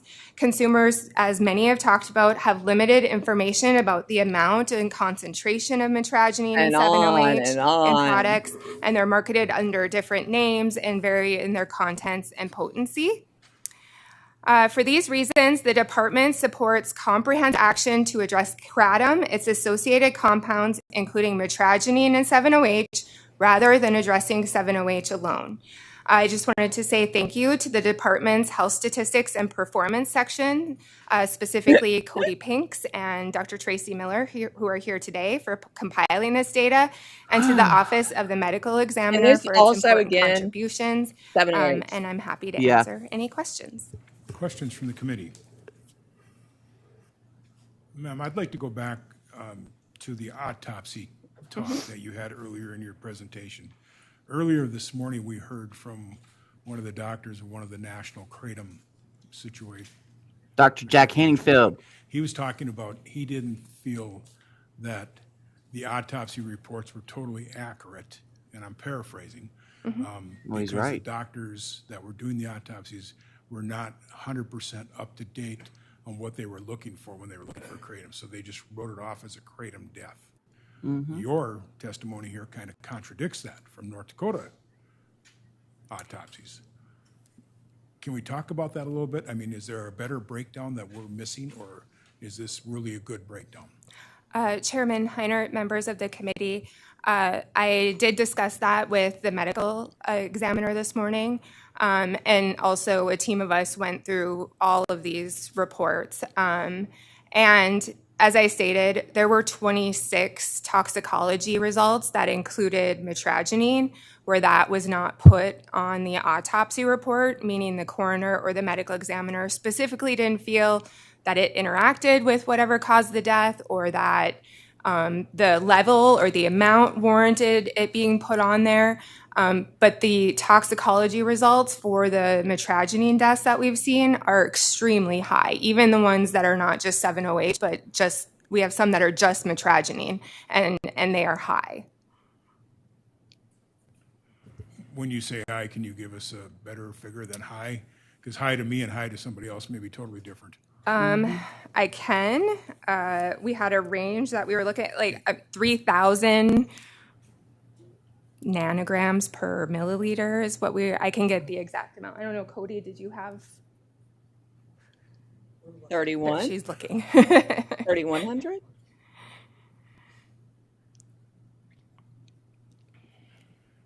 They're not voting today. And I should say it varies by autopsy in each case. So, yeah. So, but overall, you as the director of this division of the health department feel very comfortable with our medical examiners and our doctors who are doing autopsies in the state of North Dakota that they are properly classifying death certificates with this kratom system.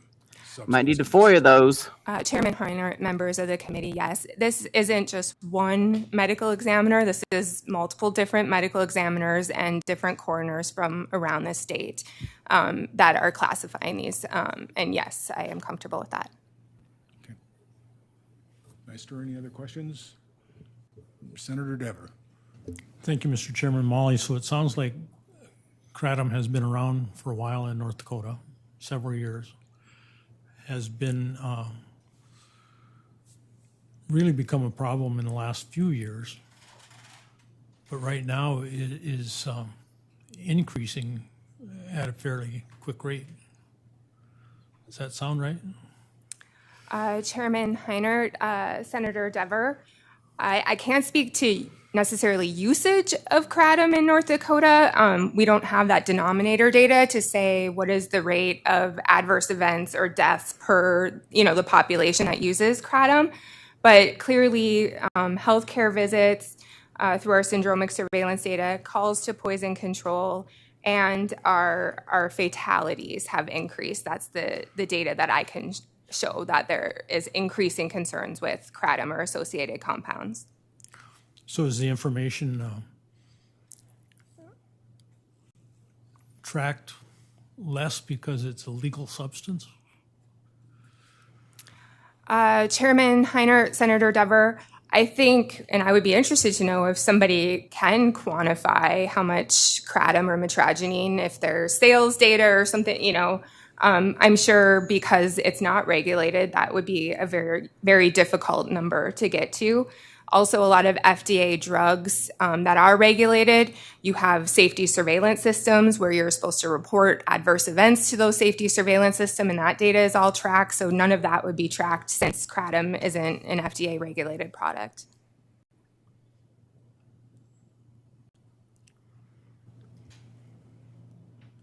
I thought your staff was looking at you back there saying they had the answer for us, but maybe it wasn't. Agreed. This is Cody Pinks. She's the director of the Violent Death Reporting System in North Dakota. Good afternoon, Ms. Pinks. Violent. Thanks for having me. I do have your stats for you. Sorry. So for overdoses, for mitragynine, it was 6.7 to as high as 7,211 nanograms per milliliter. Good Lord. And then for suicides, for mitragynine, it was 20.4 to 1,339 nanograms per milliliter. What? Ooh, he's taking pictures. That's going in a newspaper. Thank you. Thank you. What in the what? Thank you, ma'am. We Thank appreciate you. you taking the afternoon to come talk to us.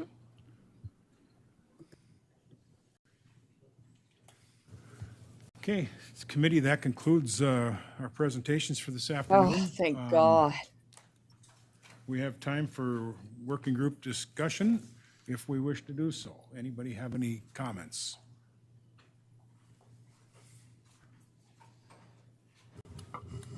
Senator Axman. Thank you, Chairman. Not a solution. I just think it was a good opportunity and we took in a lot of information today. That's probably going to take some time for us individually even to digest. I think it was Mr. Vase who actually wrote it down. She said, this is a complicated problem to solve. And I think after today, we definitely saw that. And so although we have a really compressed timeline, I think it's incredibly complicated. And so thankfully, we got some really great information today for everyone that took the time to be here online and in the room. So it's time for us to get to work now. Representative Porter. Thank you, Mr. Chairman. I guess I'm just kind of wondering what steps from here to special session. Is it just go off on our own individual pathways, or is it collectively sit down and work through some of the issues, some of the information that was presented today with some of the other national acts that are adopted by a fair number of states? I have concerns with us suddenly being an island. that's always a concern. And, you know, I guess if there's things that are working in other states to be a consumer protection kind of system, I would certainly be interested in learning more about that. I know that, you know, you hear a lot from people where they talk about, well, you know, 75% of the deaths in motor vehicle accidents in the state of North Dakota are alcohol related, and other comparisons to other legally available products. And there is a pretty big component of, you know, personal responsibilities. You know, I don't know that there's any medication that anyone should be taking without a physician when they're pregnant, that crossing over the placenta on everything, including herbals and teas, and you know, Yeah, that's common sense. There's risks and complications with everything. Some of the numbers are alarming that Ms. Pinks gave us with the levels, when we heard from other people that it's impossible to overdose, and yet we see levels that are off the charts, that people have consumed and are laying on the table at the medical examiner's office. And, you know, so it's a I'm not sure I'm quite there yet with that the working group has concluded its work before we go into special session is kind of where I'm getting at more than any one thing. That I certainly hope that we can talk to Senator Hogue and get one or two more opportunities to look at more inner workings. Getting someone from NCSL or CSG that can give us more of an overview broadly of what's going on in other states and what they found. I'd love to hear from a state that has done a total ban to see what they did for criminal and non-criminal penalties and what they've done for the enforcement of it. Because, you know, when we do things like total bans, we certainly don't have the Kratom police. And if Precisely. and under the same token, if we say that we adopt the Kratom, I gotta look back and see what they called it, the American Kratom Consumer Protection Act. The Kratom Protection Act. We also don't have the Kratom protection people either. And so, you know, we do have a very good framework, and I think we did a very good job on our medical marijuana program, and that framework and the card system, and if there is a component of people that are beneficial users of a product, maybe that's the route we go down, that they have to go to the same list of providers that we've gone through with our medical marijuana program, and they have to have that card in order to purchase the product or possess the product. And, you know, I think that over the course of time, having dealt with that issue in a number of sessions, we did a very good job of setting up a program that works very well for people who get a beneficial use from that product. But they're also being monitored and looked at by someone that has said they meet this criteria to have that card. And it's just not someone walking down the street that walks into a gas station and says, hey, I want to try that. And there's more guardrails in place. So those are just, you know, my thoughts of from listening the last two times of, I think that we've got a lot of good information. I don't think we're there yet. I think we need to meet again. And I think we need to dive in a little bit deeper into some of these other things that other states have done that, we don't have to try to invent or reinvent anything when you have 21 other states that have adopted stuff. And we have groups with CSG and NCSL that are there for us that we can bring in that can help guide us and give us the statistical information from the successes and the non-successes from those other states. Senator Dever. Well, Mr. Chairman, the special session is 3 weeks from today. As I think about it, I think the worst thing we can do in the special session is nothing. So whatever bill we put forward, we need to feel confident that it's going to pass. I also think that the regular session is coming up in January. So what we do in the special session doesn't need to be the final word on, or likely won't be. So I think of a couple of different approaches. One is we can decide what should be banned and sort that out. Another approach would be to ban everything, come back in January, and anybody can bring a bill to legalize whatever they would want to. So that's a little bit different approach. You better not do that. I'm not sure that we have the expertise to decide what's okay and what's not okay.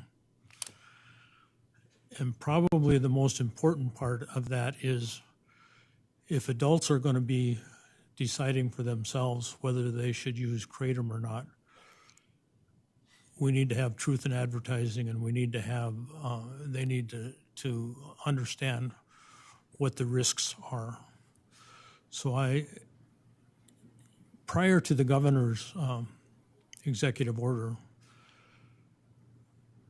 the full range of products was available anywhere in the state, for sale to anyone in the state, for sale to anyone of any age in the state. 31 states have either banned it or regulated it. It's well known that there are issues with that. I'm disappointed that the industry does not see some responsibility of their own. What? To in the way that they market it. 708 is So a part of our I think industry. limits, and we need to define what those limits are. Don't you conflate? Don't you put 708 in our industry? Just for an update for everybody, we have been directed by legislative management that we have until Friday at 5 o'clock to have bills done this Friday at 5 o'clock, and then on Monday, the 17th, next Monday, they will have a hearing as to see what bills are going to be allowed to put into special session.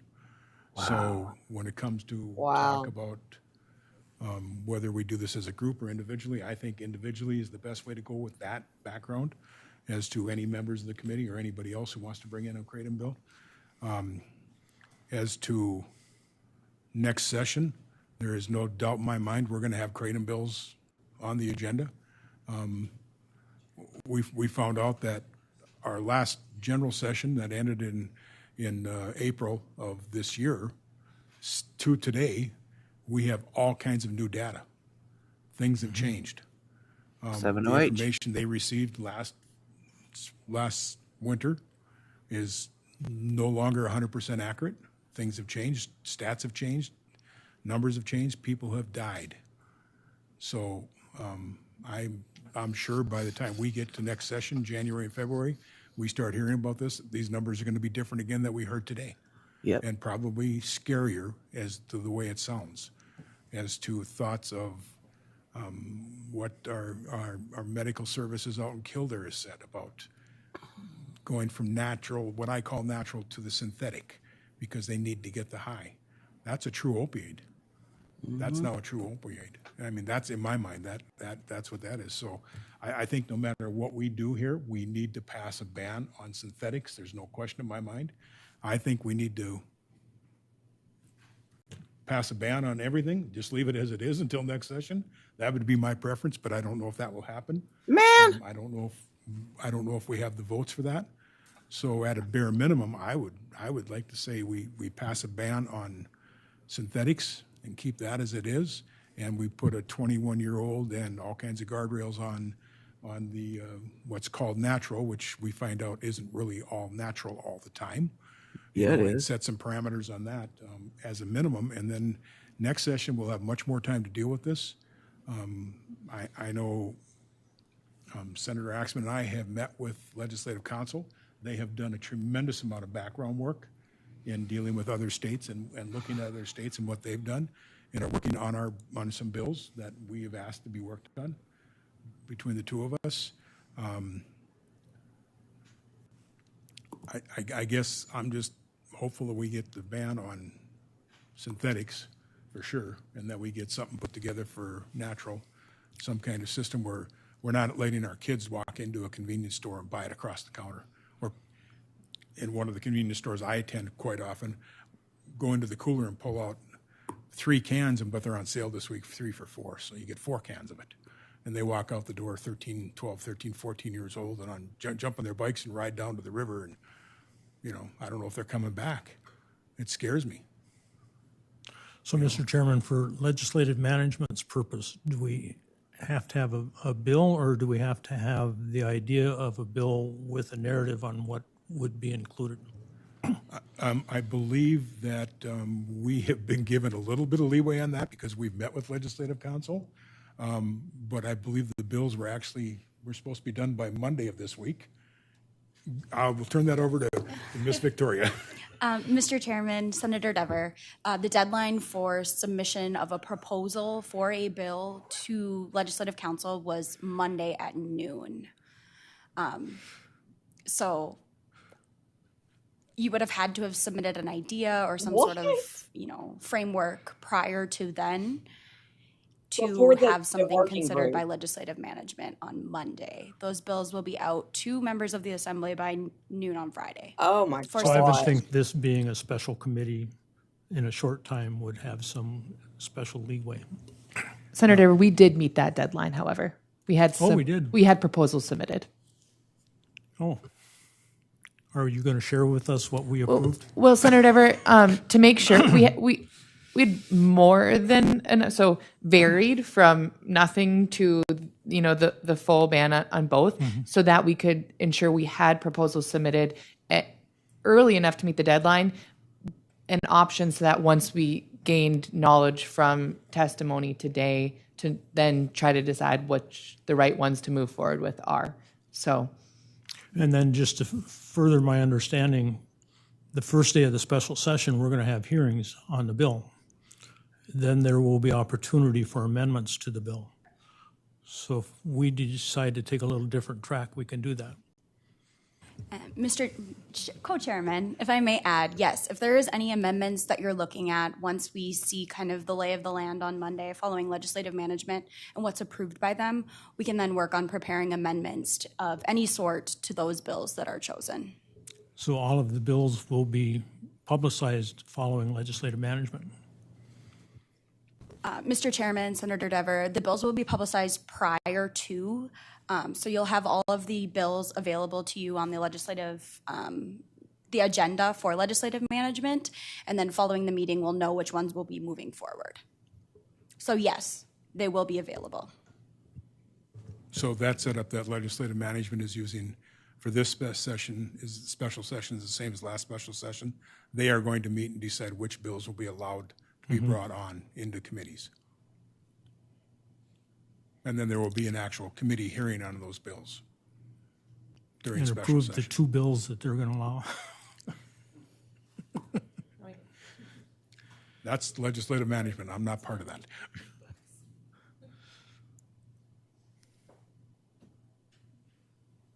Any other comments for the good of the order?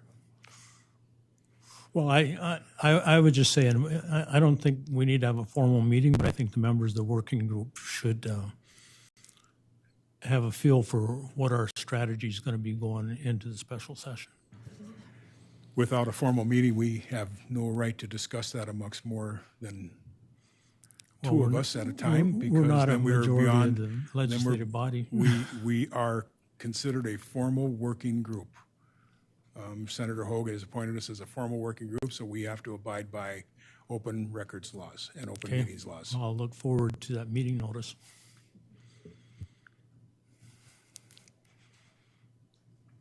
Okay, with that, we will talk to Senator Hogue about an additional meeting.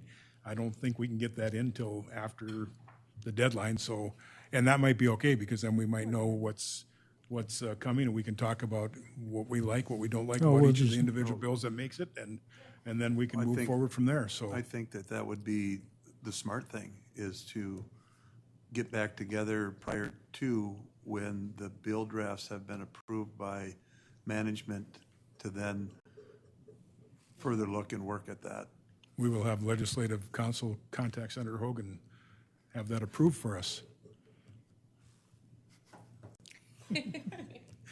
Okay, hearing nothing else for this committee, we will be adjourned. Oh, thank God. I'm ready to get up. Oh, I know. Oh, on. All right, everybody. Thanks for hanging in there. Whenever they do the hearing, we'll Yeah. definitely live stream it. But this was tough. This was tough. This was tough to watch, for sure. Ugh. All right, everybody have a good rest of y'all's day.